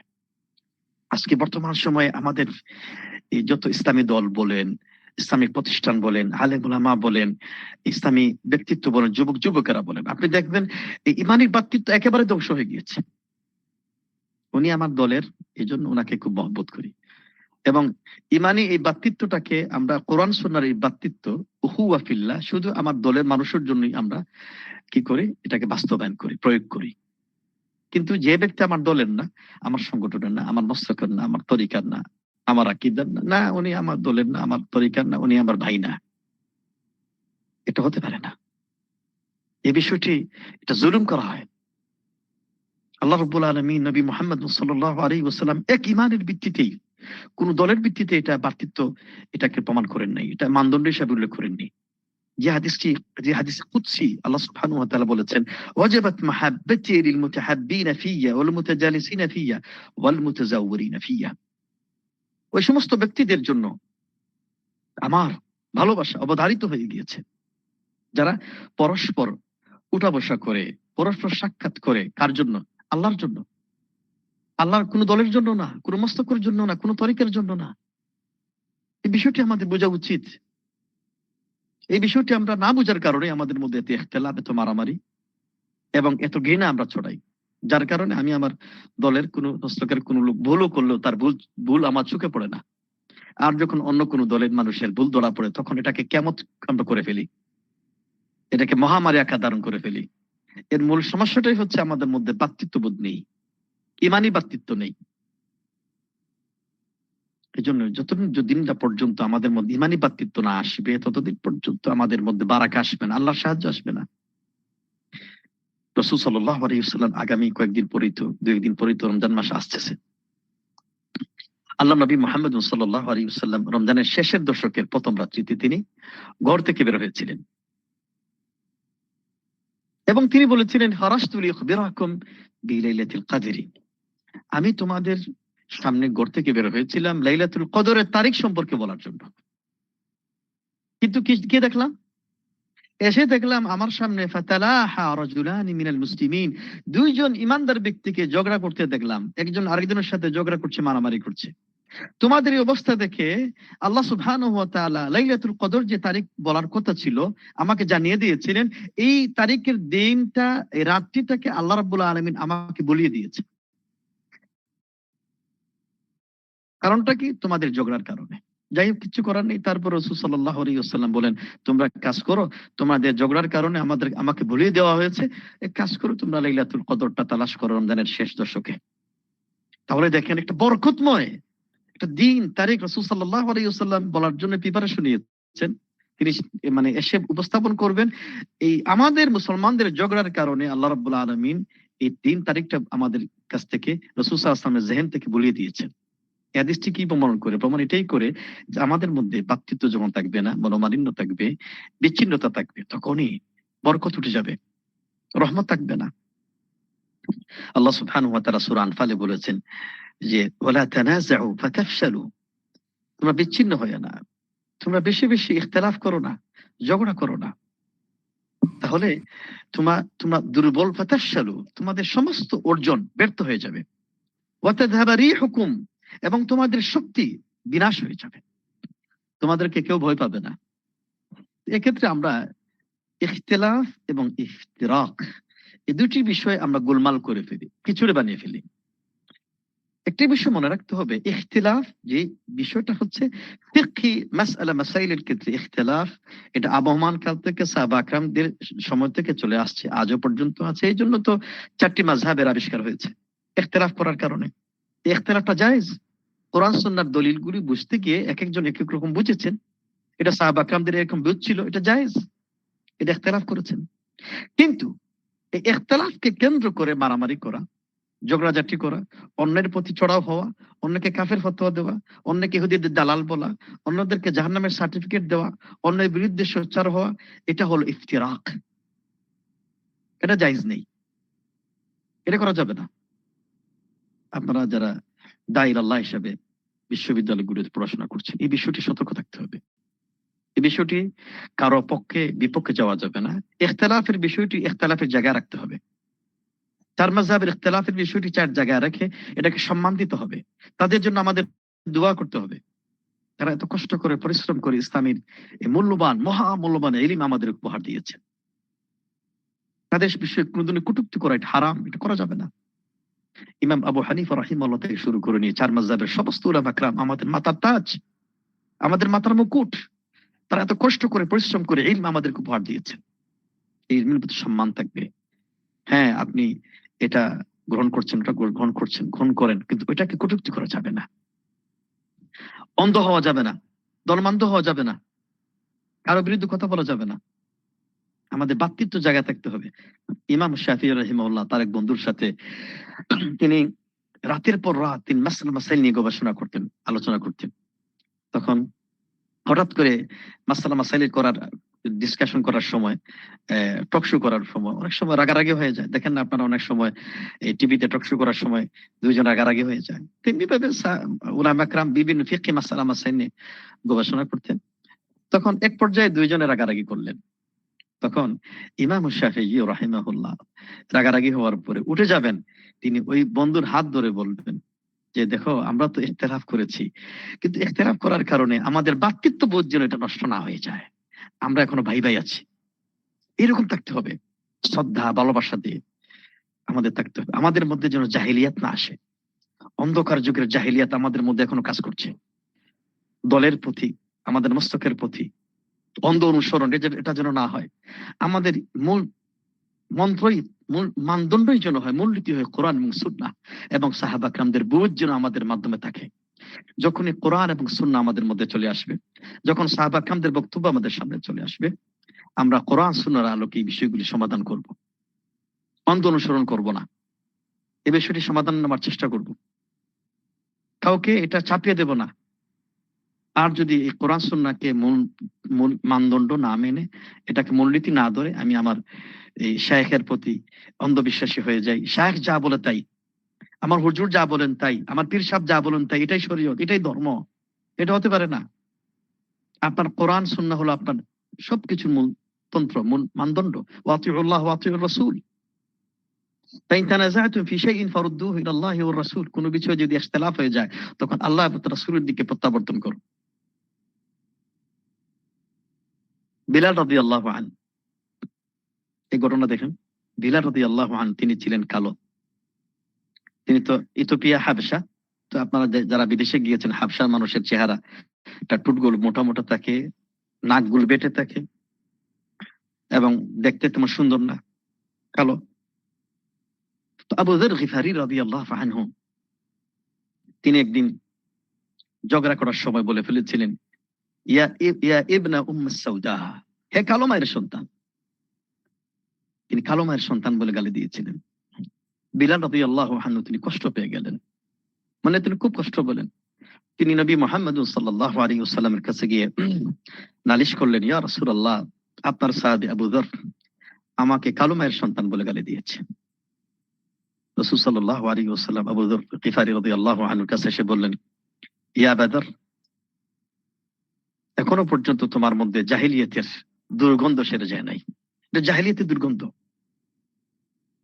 তখন আবু যর গিফারি রাদিয়াল্লাহু আনহু বললেন, ইয়া রাসূলুল্লাহ, আমি এই ঘরের সামনে বসে আছি, মসজিদের সামনে বসে আছি, যতক্ষণ না বিলাল আমার মুখের উপর পা দিয়ে চাপা দিয়ে ঘর থেকে বের না হবে, ততক্ষণ পর্যন্ত এখান থেকে আমি উঠবো না। তিনি তার ভুল বুঝতে পেরেছিলেন, এটা জাহিলিয়া। আমরা অনেক সময় এই জাহিলিয়াতের দিকে ডাকছি। তেমনি আমি আরেকটা ঘটনা বলি। সে ঘটনাটি হচ্ছে আনসার এবং মুহাজিরিন। আপনারা সবাই জানেন, মুহাজিরিনরা যখন মদিনাতে গেলেন, দীর্ঘদিন ধরে তারা বসবাস করছেন। হঠাৎ করে একটা ইস্যুকে কেন্দ্র করে আনসার সাহাবী তিনি মুহাজির সাহাবীর মধ্যে কথোপকথন হচ্ছিল, ঝগড়া হচ্ছিল, কথার মাঝখানে ঝগড়া হয়ে গেল, মারামারি শুরু হয়ে গেল।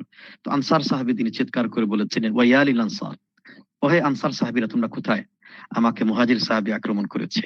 এক পর্যায়ে মুহাজির সাহাবী তিনি চিৎকার করে বললেন, ওয়াইয়ালিল মুহাজিরিন, আরে মুহাজির সাহাবীরা কোথায়, আমাকে তো আনসার ব্যক্তি আক্রমণ করে ফেলেছে।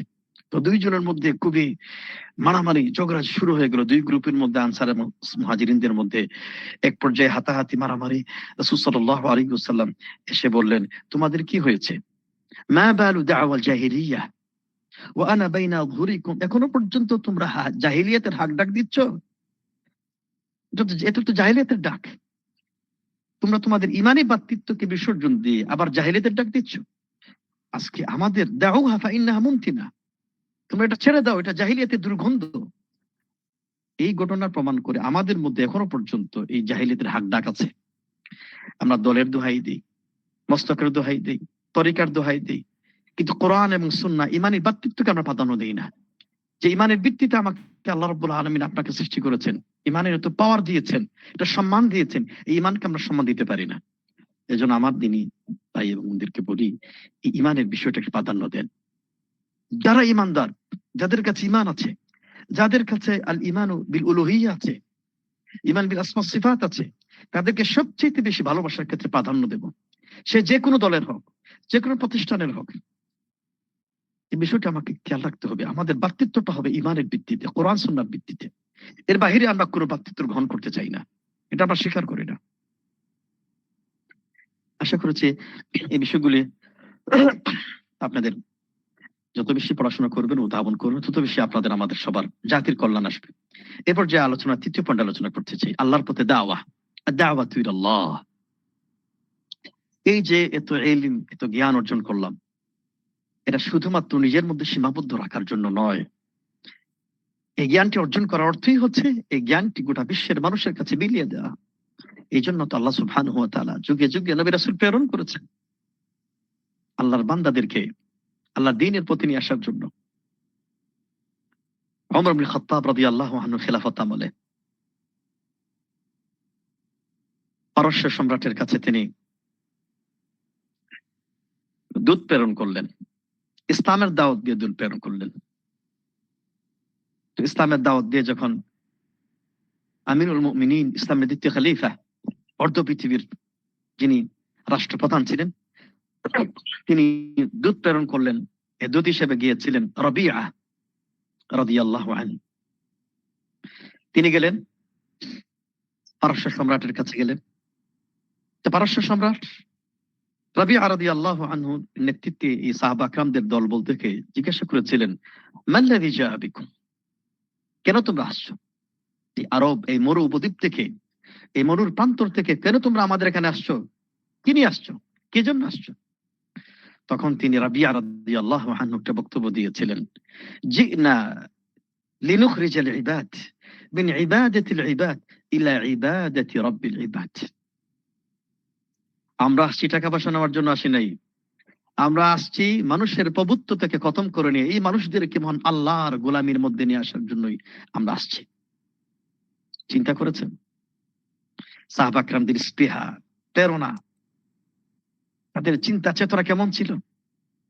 খালি পায়ে, না ছিল ভালো কোনো কাপড়, না ছিল ভালো কোনো বাহন, না ছিল ভালো কোনো খাবার, মাইল পর মাইল অতিক্রম করে তারা বলেছিলেন, আমরা পৃথিবীতে আগমন করেছি মানুষদের পবিত্র থেকে খতম করে নিয়ে আল্লাহর পবিত্রের দিকে নিয়ে আসার জন্য। সুবহানাল্লাহ, এটাই হলো দাওয়া। এই জন্য আল্লাহ সুবহানাহু ওয়া তাআলা পৃথিবীতে এমন কোন জাতি নেই, প্রত্যেক জাতির কাছে আল্লাহ নবী রাসূল প্রেরণ করেছেন। বিষয়টা এমন, সমস্ত আম্বিয়া کرام রাদিয়াল্লাহু আলাইহিস সালাতু ওয়াস সালাম এসেছিলেন দাওয়াত দেওয়ার জন্য। আল্লাহ রাসূল সাল্লাল্লাহু আলাইহি ওয়াসাল্লাম অসংখ্য সাহাবা کرام, ইতিহাসবিদরা বলেন যে কোন ইতিহাসবিদরা বলেছেন সাহাবা کرامদের সংখ্যা 1,24,000, 35,000, কম বেশ হতে পারে। কিন্তু এই লক্ষাধিক সাহাবা کرامদের কবর তো মদিনায় নেই, মক্কায় নেই।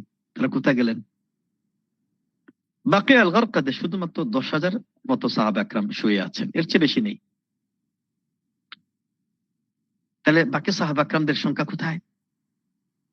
এই সব সাহাবা کرام আল্লাহর দ্বীন প্রচার প্রসারের জন্য কেউ চীনে গিয়েছেন, কেউ মালয়েশিয়াতে গিয়েছেন, কেউ আফ্রিকায় গিয়েছেন, কেউ অন্য মহাদেশে গিয়েছেন। সুবহানাল্লাহ, তারা যদি আজকে এই মালয়েশিয়াতে, ইন্দোনেশিয়াতে, উপমহাদেশে, ভারতবর্ষে না আসতেন, আমরাও কিন্তু মুসলমান হতে পারতাম না। আরব উপদ্বীপের এই লোকেরা জাহাজে করে ব্যবসা বাণিজ্য নিয়ে তারা দ্বীনের দাওয়াত নিয়ে এসেছিলেন বলেই আজকে আমরা মুসলমান হতে পেরেছি। দাওয়া ইলাল্লাহ অত্যন্ত গুরুত্বপূর্ণ। আমার বন্ধুদের এমন কোন সময় যেন অতিবাহিত না হয় দাওয়াত ছাড়া। আপনি বিশ্ববিদ্যালয়ে আছেন, সব সময় দাওয়াতের মানসিকতা পোষণ করবেন। আপনার বন্ধুকে, আপনি একজন আপনার ক্লাসমেটকে, সে মেয়ে হোক ছেলে হোক, 5 ওয়াক্ত নামাজের দাওয়াত দিবেন, দান সৎকার দাওয়াত দিবেন, সৎ বন্ধু নির্বাচনের দাওয়াত দিবেন, তাদেরকে নিয়ে মাঝে মধ্যে কোরআন সুন্নাহ স্টাডি করবেন। আর আপনারা জানা ইসলামিক সোসাইটি প্রতিষ্ঠা করেছেন, এটা অত্যন্ত সময় উপযোগী একটা সিদ্ধান্ত নিয়েছেন। আল্লাহ সুবহানাহু ওয়া তাআলা আপনাদের এই কর্মের মধ্যে বারাকাত দান করুন। এই সোসাইটির মাধ্যমে গোটা এই প্রতিষ্ঠানে আশপাশে এই ভালো করে দাওয়াতের প্ল্যান প্রোগ্রাম হাতে নেন, মানুষের হৃদয়টা মন জয় করেন, আল্লাহর কাছে সাহায্য কামনা করেন। দাওয়া ছাড়া বসে যাবে না, প্রতিটা মুহূর্তে দাওয়াতের চিন্তা থাকতে হবে।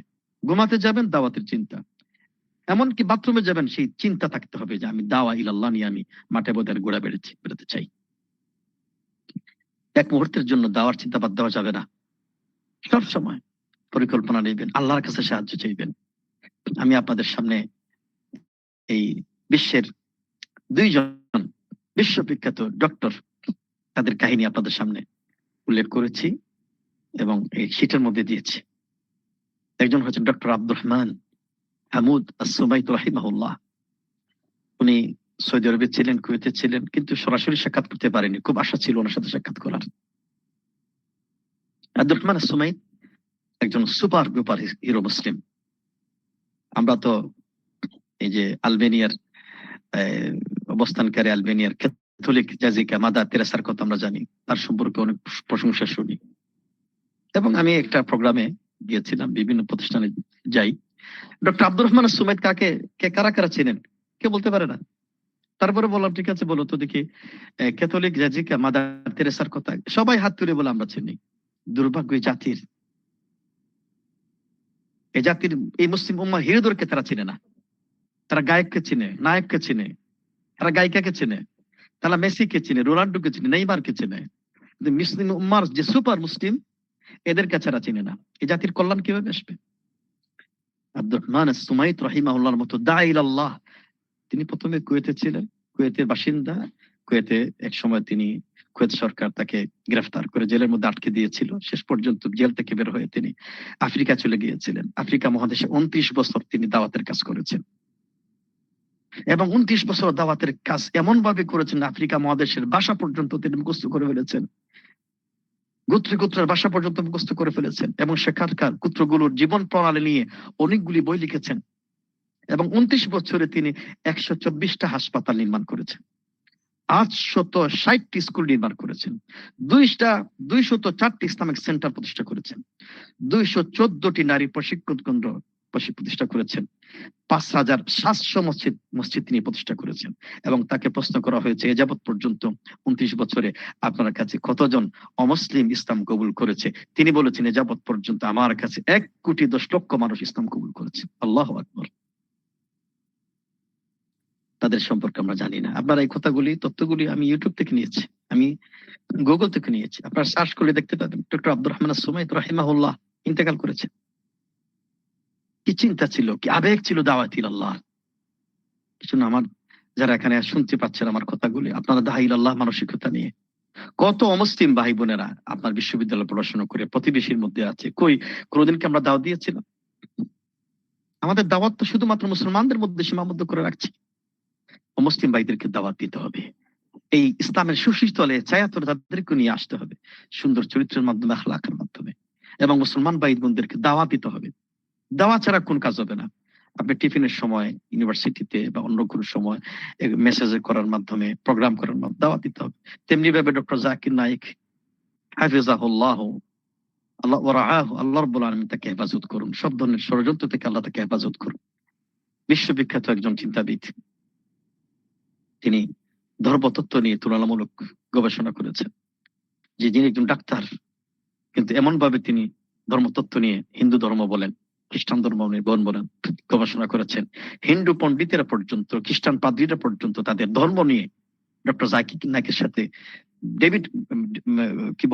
ডিবেট করতে সাহস করতে পারে না, তর্ক করতে পর্যন্ত সাহস করতে পারে না। তো এরকম আমাদের জাকির নায়েক দরকার আছে, একজন এরকম আমার দাঈ আল্লাহ আমাদের প্রয়োজন আছে। আজকের এই গোটা বিশ্বে যে একটা ইসলামের জোয়ার যুবকদের মধ্যে তৈরি হয়েছে, এটা আমি বিশ্বাস করি এটা ডক্টর জাকির নায়েক হাফিজাহুল্লাহর অন্যতম ভূমিকার মধ্যে আছে।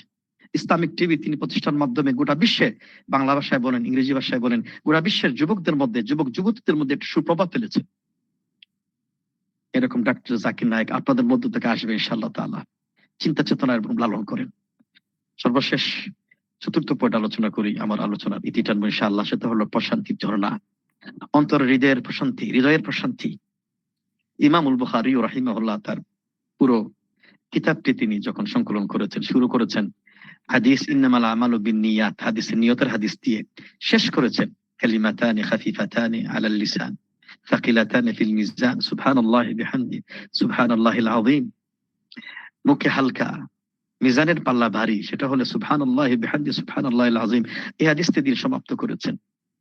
এজন্য আমিও আজকে আমার এই 1 নং মডিউল থেকে শুরু করে নিয়ে শুরুতেই তাওহীদের কথা দিয়ে শুরু করেছি, ইমানের কথা দিয়ে শুরু করেছি, যেটা ইন্নামাল আমালু বিন্নিয়াতের মধ্যে ইখলাসের সাথে সম্পর্কিত। আমিও শেষ করতে চাই ইমাম বুখারী রাহিমাহুল্লাহর এই পথ ধরে, জিকির দিয়ে, প্রশান্তি দিয়ে, প্রশান্তির ঝর্ণা দিয়ে, যে জিকিরের মাধ্যমে আমাদের হৃদয়টাকে আল্লাহ প্রশান্তি দিয়ে ভরপুর করে দিয়ে দিবেন। আল্লাহ নিজেই বলেছেন আলা বিযিকরিল্লাহি তাতমাইনুল কুলুব, জিকিরের মাধ্যমে আমাদের হৃদয়টাকে আল্লাহ প্রশান্তি দিয়ে ভরপুর করে দিয়ে দেন।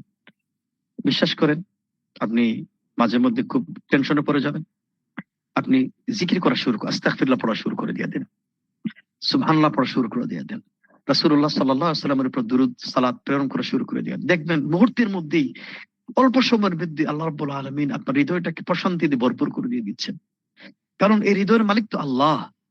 যখন আপনার হৃদয়ের মধ্যে খুবই চিন্তা চলে আসে, ভয় চলে আসে, আল্লাহ সুবহানাহু ওয়া তাআলা এই হৃদয়ের মালিক, আপনি আল্লাহর কাছে ধর্ণা দেন, জিকির করেন, আল্লাহকে স্মরণ করেন।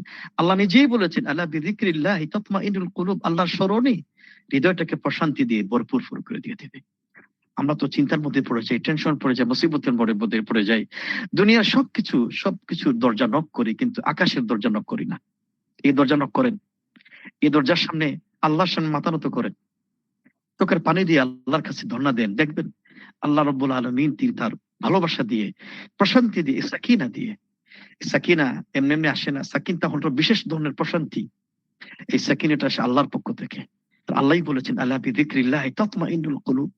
আমি এখানে কয়েকটি দোয়া, অনেকগুলি দোয়া, সুবহানাল্লাহি বিহামদিহি সুবহানাল্লাহিল আযীম, সুবহানাল্লাহ আলহামদুলিল্লাহ ওয়া লা ইলাহা ইল্লাল্লাহ ওয়াল্লাহু আকবার, এই দোয়াগুলি প্রতিটা মুহূর্তে পড়বেন। রাসূল সাল্লাল্লাহু আলাইহি সাল্লামের উপরে বারবার সালাত সালাম প্রেরণ করবেন। না কিরাক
খুবই উর্বর মাটি, পানিও ওয়ান্না গিরাসাহা, এই উর্বর মাটির মধ্যে কেউ যদি বৃক্ষরোপণ করতে চায়, কেউ যদি মনে করে জান্নাতে যাওয়ার পরে কিয়ামতের দিন তার অসংখ্য গাছ থাকবে, বৃক্ষ থাকবে, তার জন্য দায়িত্ব হলো সে যেন প্রতিটা মুহূর্তে বলে, সব সময় বলে সুবহানাল্লাহ ওয়া লা ইলাহা ইল্লাল্লাহ আল্লাহু আকবার আলহামদুলিল্লাহ।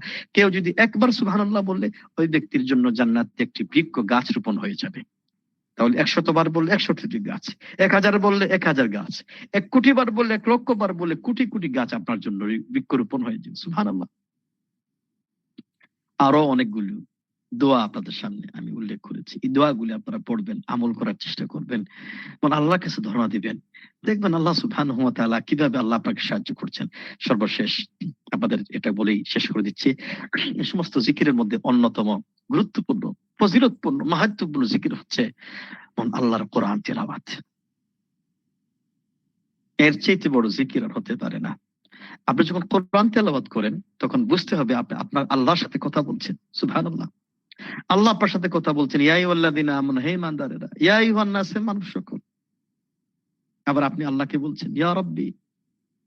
সুবহানাল্লাহ। তো এইভাবে কোরআন তেলাওয়াতের উপর অন্যতম আর জিকির হতে পারে না।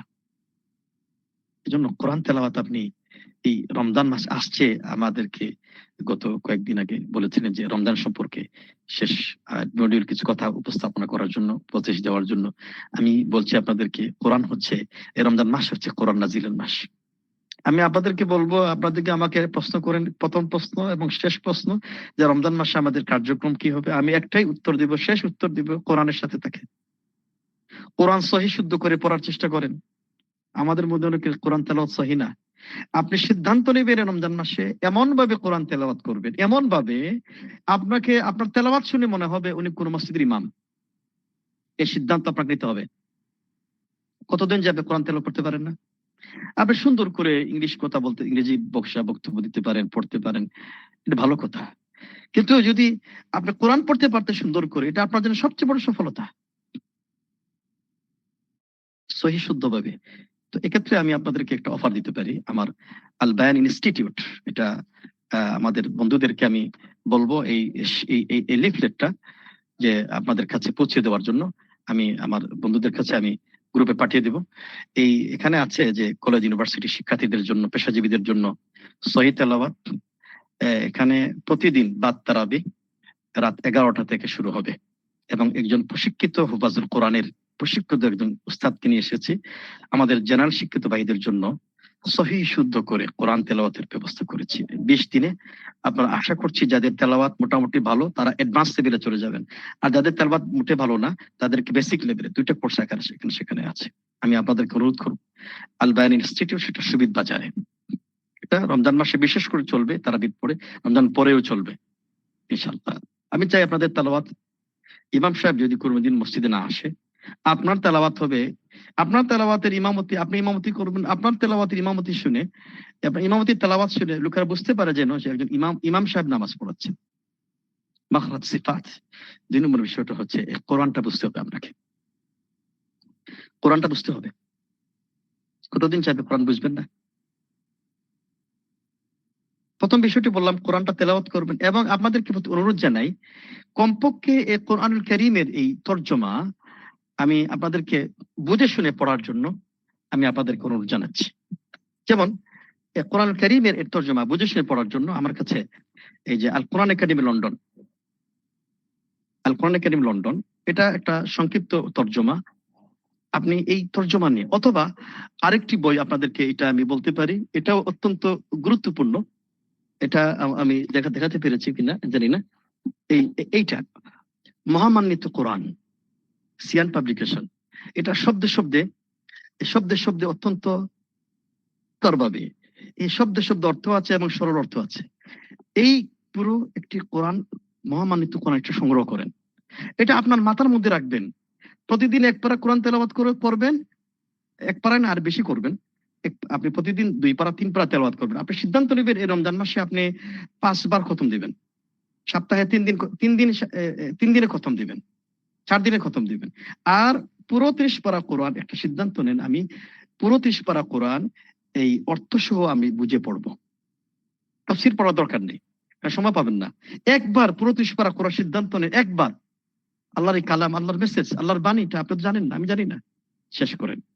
এবং এটাও সিদ্ধান্ত নেবেন যে 1 নম্বর বিষয় বললাম সহিহ তেলাওয়াত, এবং 2 নম্বর বললাম, আবেদন জানালাম, এই পুরো 30 পারা কোরআন শুরু থেকে সূরা বাকারা থেকে নাস পর্যন্ত অর্থ সহ পড়ে যাবেন। কমপক্ষে একবার আপনার জীবনে পুরো 30 পারা কোরআন পড়া হয়ে যাক। দ্বিতীয় বিষয়টা বলি, সেটা হচ্ছে আল্লাহর এই কোরআনটা আরবি ভাষায় বুঝে পড়ার চেষ্টা করেন, সিদ্ধান্ত গ্রহণ করেন। আল্লাহর কোরআনটা আরবি ভাষায়, আলহামদুলিল্লাহ আমি জানি, এবং আমি এটার সাথে সম্পর্ক আছে। এই সিলেটের বড় বড় FCPS যারা ডাক্তাররা যারা আছে, এবং তাদেরকে আপনারা চিনবেন, ডক্টর রাশেদুল হক, ডক্টর মাহজুব সালাম, উনি এবং ওনার ওয়াইফ সহ, ডক্টর মাহমুদ ইকবাল মেডিসিন বিশেষজ্ঞ, এদের সাথে আমি প্রোগ্রাম করি, মাঝে মধ্যে বসি। মাশাআল্লাহ তাবারাকাল্লাহ, আপনারা অবাক হয়ে যাবেন। তারা পুরো 30 পারা কোরআন আরবি থেকে দেখে বাংলা অর্থ না দেখে, আরবি শব্দগুলো দেখে পুরো কোরআন 30 পারা কোরআন যেখান থেকে প্রশ্ন করবেন সেখান থেকে তার অর্থ বলতে পারে। পরিশ্রম করেছেন, আপনারা পরিশ্রম করুন, কোরআন বোঝার চেষ্টা করুন আরবি থেকে আরবি, তখন আপনি মজা পাবেন, হৃদয়টা মনে আল্লাহর প্রতি ভালোবাসা ভরে যাবে। তো এক্ষেত্রেও আমরা আমাদের আল বায়ান ইনস্টিটিউটে আমরা এই বেসিক অ্যারাবিক, বেসিক সরফ নাহু, বিশেষ করে এটা পড়লে আপনাদের কোরআনের ভাষাটা বোঝাটা সহজ হবে। এটাও রমজান মাসে সকাল 10টা থেকে 12টা পর্যন্ত প্রতিদিন আয়োজন করেছি। রমজান পরবর্তী সময়ও আছে, যদি আপনাদের ইচ্ছা হয় তারপরে আসতে পারেন। ছেলেদের জন্য আছে, যেমন মেয়েদের জন্য আছে, মহিলা শিক্ষিকা দ্বারা এটা ব্যবস্থা করা হয়েছে। আমি বলছি এই কারণে, কারণ আপনাদের দিন ইসলাম জানতে হবে। এই সমস্ত প্রতিষ্ঠান আমি ব্যক্তিগতভাবে করেছি আল্লাহর দিনকে প্রচার প্রসারের জন্য। অনেকগুলি প্রতিষ্ঠান করেছি, কোরআনিক এরিনা শিবগঞ্জে করেছি, কোরআনিক বারাকা করেছি, কোরআনিক গার্ডেন শো, অনেকগুলি প্রতিষ্ঠান আমার দ্বারা আল্লাহ সুবহানাহু ওয়া তাআলা করেছেন কোরআন শেখার জন্য। আর আল বায়ান ইনস্টিটিউট করেছি মূলত আরবি ভাষা, ইসলাম শরিয়া জানার জন্য। তো যাই হোক, আমি আপনাদেরকে রমজান মাসে এই কোরআনের সাথে সময়টা অতিবাহিত করবেন, আর অন্য কোনো কিছুর সাথে দরকার নেই, আপনার জন্য সফলতা বয়ে নিয়ে আসবে আল্লাহর কোরআনই বারাকা। আল্লাহ সুবহানাহু ওয়া তাআলা কোরআন সম্পর্কে বলেছেন, হাদা কিতাবুন আনজালনাহু ইলাইকা মুবারাক, হে নবী আপনার প্রতি আমি বরকতময় কোরআন দিয়েছি। এই বরকতময় কোরআনের কারণে আল্লাহ সুবহানাহু ওয়া তাআলা এই রমজান মাসকে বরকতময় করেছেন, লাইলাতুল কদরকে বরকতময় করেছেন। তো আমি আপনাদের সমীপে দীর্ঘ 10টি দিন আপনাদের সাথে ছিলাম। আমি আমার বক্তব্য যতগুলি কোরআন এবং সুন্নাহর আলোকে বক্তব্য উপস্থাপন করেছি, আমি মহান আল্লাহর কাছে দোয়া করি আল্লাহ সুবহানাহু ওয়া তাআলার জন্য এই কথাগুলি কবুল করেন, এবং আমার মাধ্যমে যদি আমার কথার মাধ্যমে কোনো ভুল কথা উপস্থাপন হয়ে থাকে, মহান আল্লাহ রাব্বুল আলামিন যেন আমাকে মাফ করেন, ক্ষমা করে দেন, এবং আপনাদের হৃদয় থেকে যেন আল্লাহ রাব্বুল আলামিন মুছে দেন, মিটিয়ে দেন। এবং আমার কথার মাধ্যমে যদি আপনারা কোনো কষ্ট পেয়ে থাকেন, অথবা আমার কোনো উপস্থাপনা আপনাদের মনে কোনো কাউকে ইঙ্গিত কোনো কষ্ট দিয়ে থাকে, আমি আপনাদের কাছে ক্ষমা প্রার্থী। আশা করি এরকম কোন কথা আমি বলি নাই আমার জ্ঞাতার্থে। তারপরেও যদি আপনারা দীর্ঘ 10 দিনে আপনারা অনেক কিছু শুনেছেন, যদি কোনো অসুন্দর কথা আপনারা শুনে থাকেন, আপনারা আমাকে ক্ষমা করে দিবেন। আর আপনাদের জন্য আমি দোয়া করি আল্লাহ সুবহানাহু ওয়া তাআলা আমাদের সাথে দীর্ঘ 10টি দিন, আমি আসলে আমাদের এই আরাফাত এবং তারপরে আমাদের আহমেদ এবং তৌফিক, তারা এসেছিলেন, কয়েকবার এসেছিলেন এবং তারা আমাকে অনুরোধ করেছিলেন। আমি বিষয়টি দেখলাম যে আমাদের দিনী ভাই বোনদের জন্য এই সময়টা বের করা আমার জন্য অত্যন্ত জরুরি, আমার একটা দিনী দায়িত্ব হিসেবে পড়ে। এই কারণে আমি খুবই আবেগ নিয়েই আপনাদের সাথে সময়টা অতিবাহিত করতে পেরেছি। এই জন্য আমি আল্লাহর শুকরিয়া আদায় করেছি। আমি যে সময়টুকু দিয়েছি এটা আসলে আমার কৃতিত্ব না, এটা আমার কোনো ক্রেডিট না, এটা মূলত সমস্ত কৃতিত্ব একমাত্র মহান আল্লাহর। আল্লাহই আমাকে তৌফিক দিয়েছেন কিছু কথা বলার, আপনাদেরকে আল্লাহ তৌফিক দিয়েছেন। আল্লাহ রাব্বুল আলামিন যেন আমাদের এই ভ্রাতৃত্বটাকে, ঈমানি ভ্রাতৃত্বটাকে, মহব্বতকে আরো বরকতময় দান করেন। ইনশাআল্লাহ আগামী দিনে আপনাদের সাথে আবারও সাক্ষাৎ হবে, আবার আমরা মিলিত হব, এরকম কোন প্রোগ্রাম আবার শরীক হব, এবং আল্লাহ রাব্বুল শিক্ষা তৌফিক কামনা করি। এবং আমি আজকে এই পর্যন্ত আমরা 10টি মডিউলে তো আমরা আলোচনা করেছি। আমি আরাফাত সহ আরো যারা আহমেদ তৌফিক সহ তাদের যারা দায়িত্বশীল যারা আছেন, তাদেরকে আমি অবশ্যই এই প্রোগ্রাম শেষে তো একটা অনুষ্ঠান হবে এবং পুরস্কার বিতরণী হবে, একটা পরীক্ষাও হবে। তো এই পরীক্ষার বিষয়ে অবশ্যই আমাদের যারা দায়িত্বশীল যারা আছেন তারা আপনাদেরকে দিক নির্দেশনা দেবেন ইনশাআল্লাহ। তবে আপনাদের কাছে একটা অনুরোধ জানাতে চাই, এই যে 10টি মডিউলে যে কথাগুলো আমি দিয়েছি সংক্ষিপ্ত আকারে, এগুলো আপনারা একটু পড়বেন, মুখস্থ করবেন, আমল করবেন, দাওয়াতের কাজ করবেন। দেখবেন আল্লাহ সুবহানাহু ওয়া তাআলা আপনার ইলমের মধ্যে কিরকম বারাকা আল্লাহ দান করেছেন। এই কথাগুলি বলেই আমার আজকের মতো আমি শেষ করছি। আমি হয়তো আপনাদের অতি শীঘ্রই আপনাদের পুরস্কার বিতরণ অনুষ্ঠানে আপনাদের সাথে সাক্ষাৎ করবো ইনশাআল্লাহ। ততক্ষণ পর্যন্ত আল্লাহ রাব্বুল আলামিন আপনাদের সবাইকে কবুল করুন। ওয়া মা তৌফিক ইল্লা বিল্লাহ। আসসালামু আলাইকুম ওয়া রাহমাতুল্লাহ। জি, ধন্যবাদ উস্তাদকে আমাদের সাথে 10 দিন থাকার জন্য এবং আমাদের এত সুন্দর ইলম দেওয়ার জন্য। উস্তাদ কিছু প্রশ্ন ছিল, করতে পারবো? জি জি। উস্তাদ, প্রথম প্রশ্ন।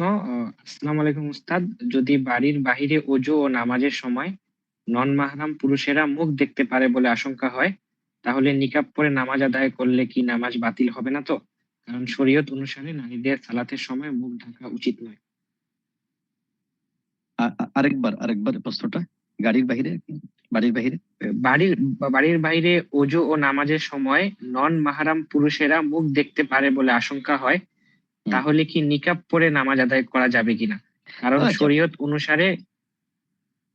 জি জি, বুঝতে পেরেছি। আম্মা জান আয়েশা রাদিয়াল্লাহু আনহা এর ঘটনা বলি। মুহরিমা যারা হজের মৌসুমে যায় তাদেরকে মুহরিমা বলা হয়, অর্থাৎ ইহরাম অবস্থা তারা আছেন। আর পুরুষকে বলা হয় মুহরিম, আর মহিলাকে বলা হয় মুহরিমা। তো মুহরিমা মহিলার জন্য হজের মৌসুমে তারা নেকাব পড়তে পারবে না, মুখ ঢাকতে পারবে না। তখন আম্মা জান আয়েশা রাদিয়াল্লাহু আনহা তিনি কি করতেন, যখন পরপুরুষ চলে আসতেন তখন তিনি পিছন থেকে কাপড় এনে তার মুখটা ঢেকে দিতেন। অর্থাৎ ইহরাম অবস্থায় ও পরপুরুষ আসলে মুখটা ঢেকে ফেলতেন। এটা একটা গুরুত্বপূর্ণ দলিল যে আপনি সালাত আদায় করছেন, এমন অবস্থায় পরপুরুষ চলে আসছে, আপনি নেকাব পড়তে পারবেন, আপনি মুখটা ঢেকে ফেলতে পারবেন, এটা আপনার জন্য জরুরি, এটা আপনি করবেন, এটা কোনো সমস্যা হবে না ইনশাআল্লাহ। জি। এক ভাই বিতির সালাতের নিয়ম নিয়ে প্রশ্ন করেছেন, ভাইকে বলবো সালাতের দার্সে উস্তাদ এটা নিয়ে বিস্তারিত ব্যাখ্যা করেছেন, আপনি রেকর্ডিং শুনে নেবেন।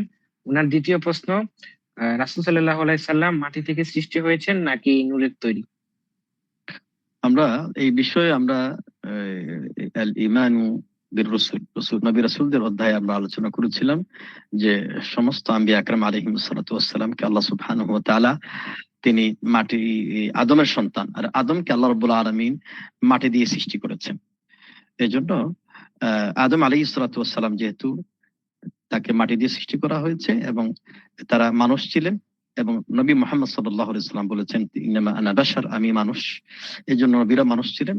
এবং যেহেতু আদম আলাইহিস সালাতু ওয়াস সালামকে মাটি দিয়ে সৃষ্টি করা হয়েছে, আর নবীরাও আদমের সন্তান, এটা আমাদের আকীদা, আমাদের বিশ্বাস। তবে কেউ যদি বলে যে নবী মুহাম্মদ সাল্লাল্লাহু আলাইহি ওয়াসাল্লাম নূর, তিনি আলো, এই দৃষ্টিভঙ্গি অসুবিধা নাই, তিনি তো আলো, তিনি তো আলো দিয়েছেন, কিন্তু তিনি নূরের তৈরি না। একটা হলো নূরের সৃষ্টি, আলোর সৃষ্টি, কারণ রাসূল সাল্লাল্লাহু আলাইহি ওয়াসাল্লাম বলেছেন খুলিকাতিল মালাইকাতু মিন নূরিন, ফেরেশতাদেরকে আল্লাহ সুবহানাহু ওয়া তাআলা নূর দিয়ে সৃষ্টি করেছেন, আলো দিয়ে। আর ওয়া খুলিকাতিল জান্নু, এবং জিনদেরকে আল্লাহ রাব্বুল আলামিন আগুন দিয়ে সৃষ্টি করেছেন। ওয়া খুলিকা আদম মিম্মা উসিফা লাকুম, এবং আদমকে কিভাবে সৃষ্টি করা হয়েছে এটা তো তোমাদেরকে বর্ণনা করা হয়েছে কোরআন এবং সুন্নাহর মধ্যে। তো এই বিষয়টা আমাদের পরিষ্কার থাকতে হবে যে রাসূল সাল্লাল্লাহু আলাইহি ওয়াসাল্লামকে আমরা নূর বলতে পারবো, কিন্তু তিনি একজন আলো, যেমন কোরআনকে আল্লাহ রাব্বুল আলামিন নূর বলেছেন, আলো জ্বালিয়েছে, আমরা বলতে পারি, কিন্তু আলো দিয়ে সৃষ্টি করা হয়েছে, এটা কোরআন সুন্নাহর দৃষ্টিভঙ্গি নয়। আশা করি বিষয়টা ক্লিয়ার হয়েছে। একজন প্রশ্ন করেছেন, সালাতে যে সূরাগুলা পড়া হয় ওগুলার কোরআন শরীফের অর্ডার মেইনটেইন না করে পড়লে কি হবে কিনা? কোরআন শরীফের অর্ডার বলতে মানে সিরিয়াল? মানে প্রথমে জি, সিরিয়াল। না, কোনো সমস্যা নেই, কোনো সমস্যা নেই। আপনি প্রথমে সূরা বাকারা পড়লেন, এরপরে সূরা আপনি নিসা পড়লেন অথবা মাইদা পড়লেন, কোনো সমস্যাটা নেই। তবে সালাতের ক্ষেত্রে আপনি যখন নামাজ পড়বেন, যেমন আপনি সূরাতু প্রথম রাকাতে আপনি সূরাতু ইখলাস কুল হুয়াল্লাহু আহাদ পড়েছেন, সুন্নাত হলো আপনি পরবর্তী রাকাতে সিরিয়াল মেইনটেইন করে হয় সূরাতুল ফালাক পড়বেন অথবা সূরাতুন নাস পড়বেন।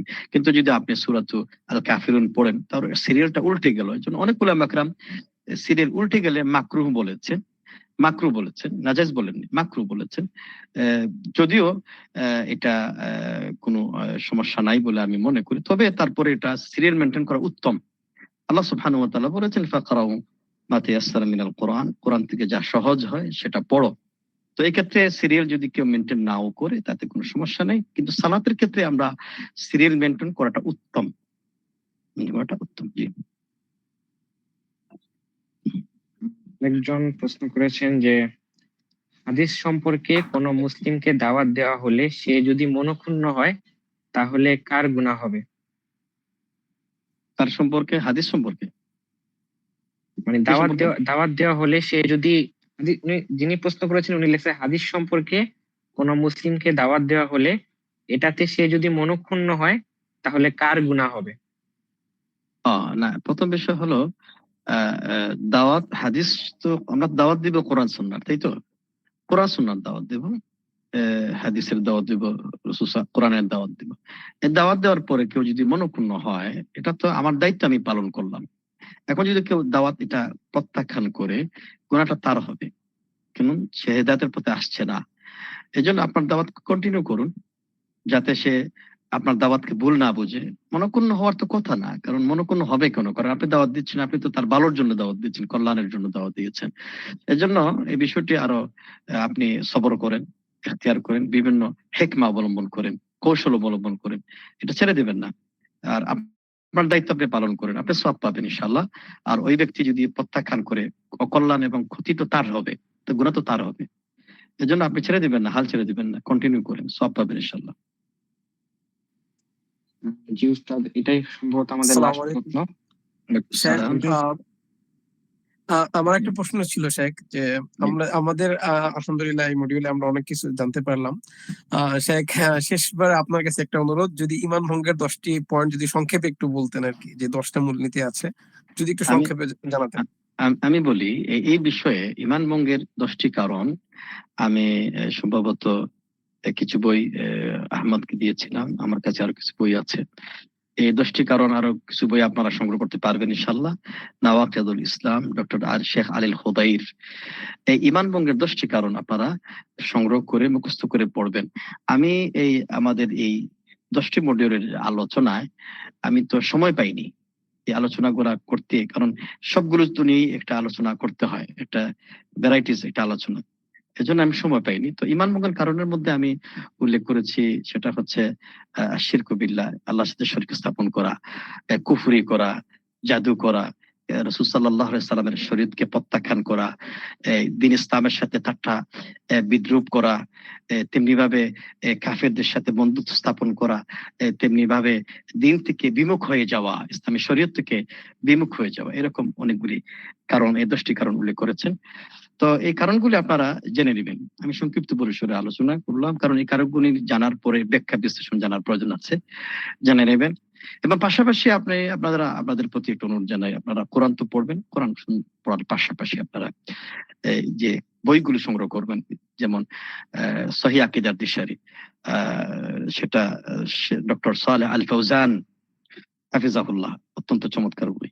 পাশাপাশি আপনারা সংগ্রহ করবেন ইসলামী আকীদা, ডক্টর আব্দুল জাহাঙ্গীর রাহিমাহুল্লাহ। তারপর আপনারা সংগ্রহ করবেন শিরক কি এবং কেন, ডক্টর মুজাম্মিল আলী। এই বইগুলো অত্যন্ত চমৎকার। এবং ইসলাম ভঙ্গের কারণ, শেখ আলী খুদাইর, এই বইটি আপনারা সংগ্রহ করবেন। এবং আপনারা হিয়াউস সুনান, ডক্টর আব্দুল্লাহ জাহাঙ্গীর রাহিমাহুল্লাহ যতগুলি বই আছে এই সবগুলি বই সংগ্রহ করবেন, অত্যন্ত বরকতময় বইগুলি, খুব ভালো বই। এর পাশাপাশি হাদিসের কিতাবের মধ্যে আপনারা সংগ্রহ করবেন রিয়াদুস সালিহিন, অত্যন্ত বরকতময় কিতাব, চমৎকার কিতাব, বই সংগ্রহ করবেন। তো ইনশাআল্লাহ সামনে দিয়ে কথা হবে, আপনাদের সাথে এই কথাগুলি বলবো ইনশাআল্লাহ। তো আপনাদের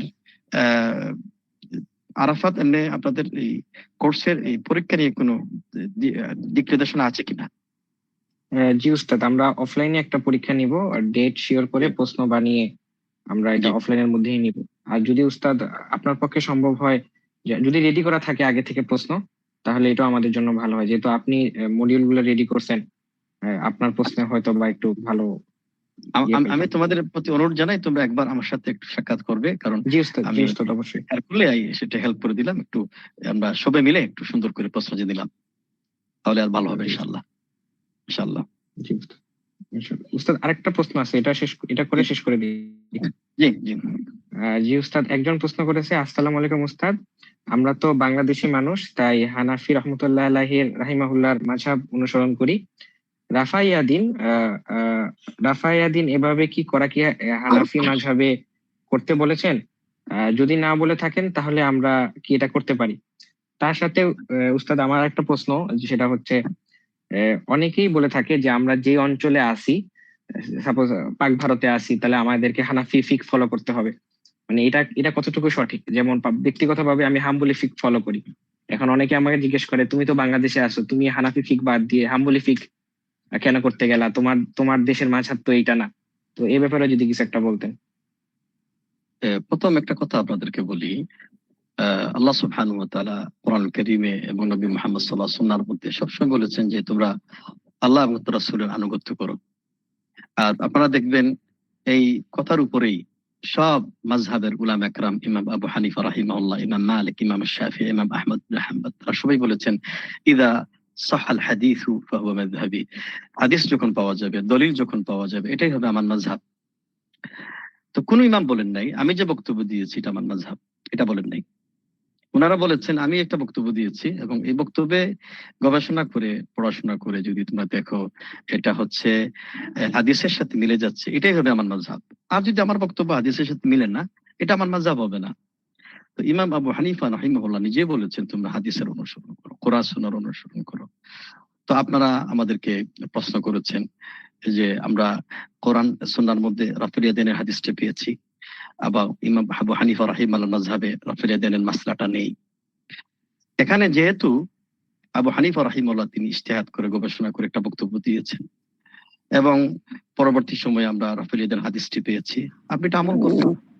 এবং আবু হানিফা রাহিমাহুল্লাহ বক্তব্য ছিল যখনই কোনো হাদিস পাওয়া যাবে, আমলের হাদিস পাওয়া গেলেই এটা আমার মাযহাব।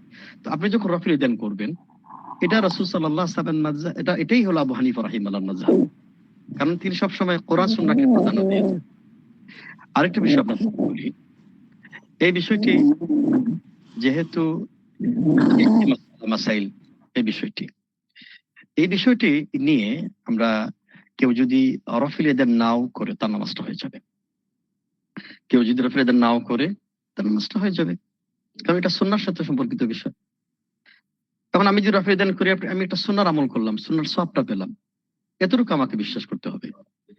তো যেহেতু আমি আপনাদের সামনে এই বিষয়টি বলেছি যে এটা হাদিসের মধ্যে আছে, আপনি আমল করবেন।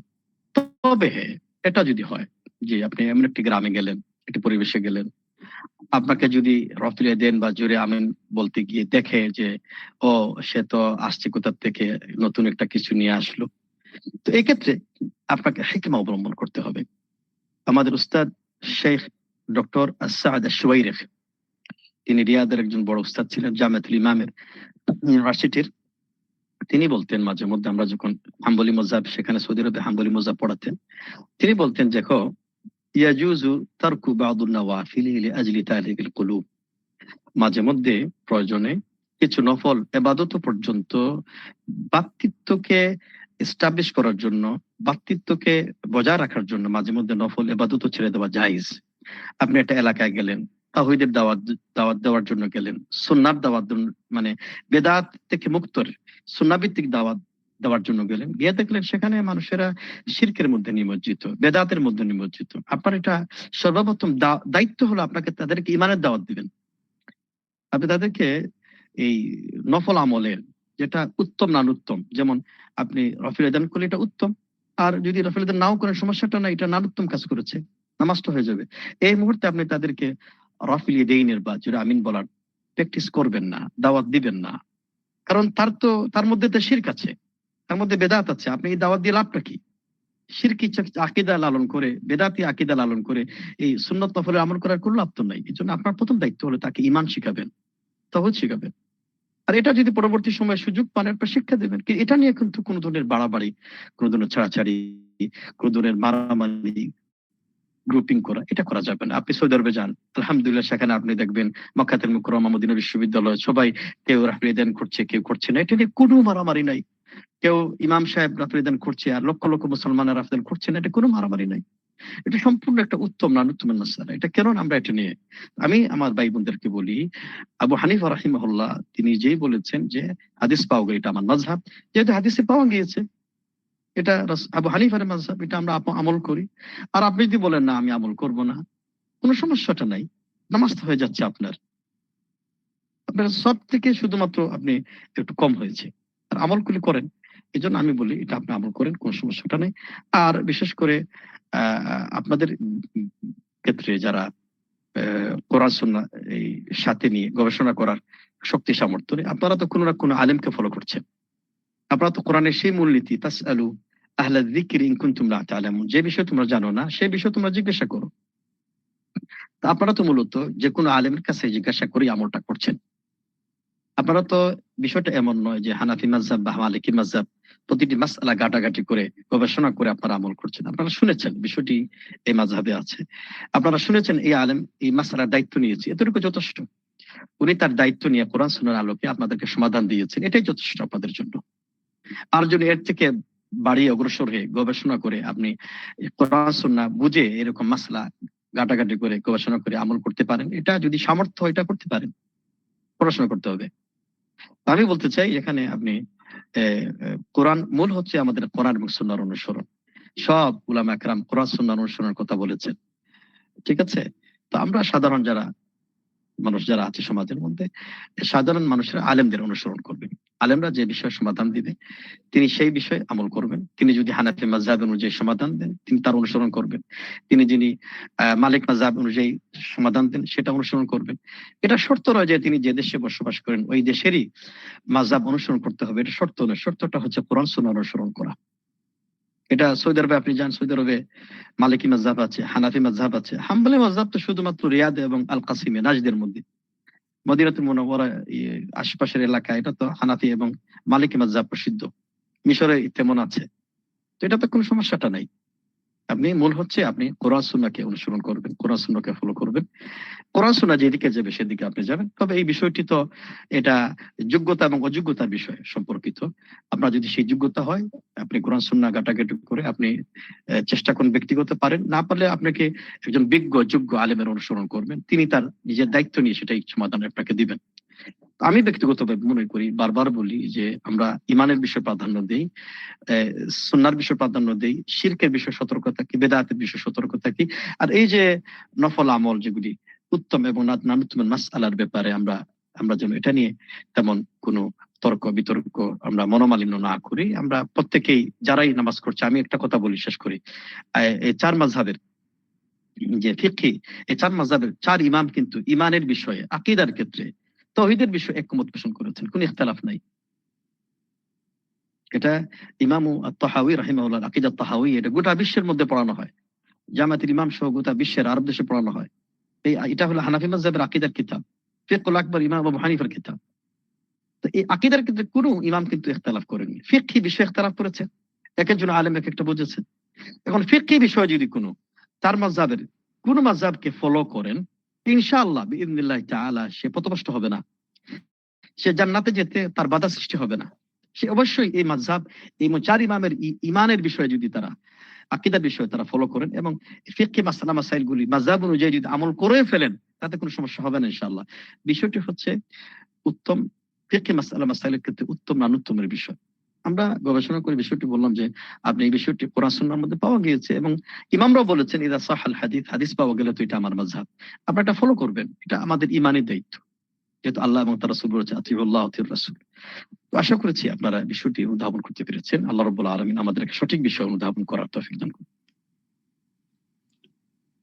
জি উস্তাদ, তাহলে আজকের মতো এখানে শেষ করি। ইনশাআল্লাহ জি। পরবর্তী কোনো এক দার্সে আপনার সাথে আবার দেখা হবে। ইনশাআল্লাহ। আসসালামু আলাইকুম ওয়া রাহমাতুল্লাহি ওয়া বারাকাতুহু। আসসালামু আলাইকুম। ওয়া আলাইকুম আসসালাম। আসসালামু আলাইকুম।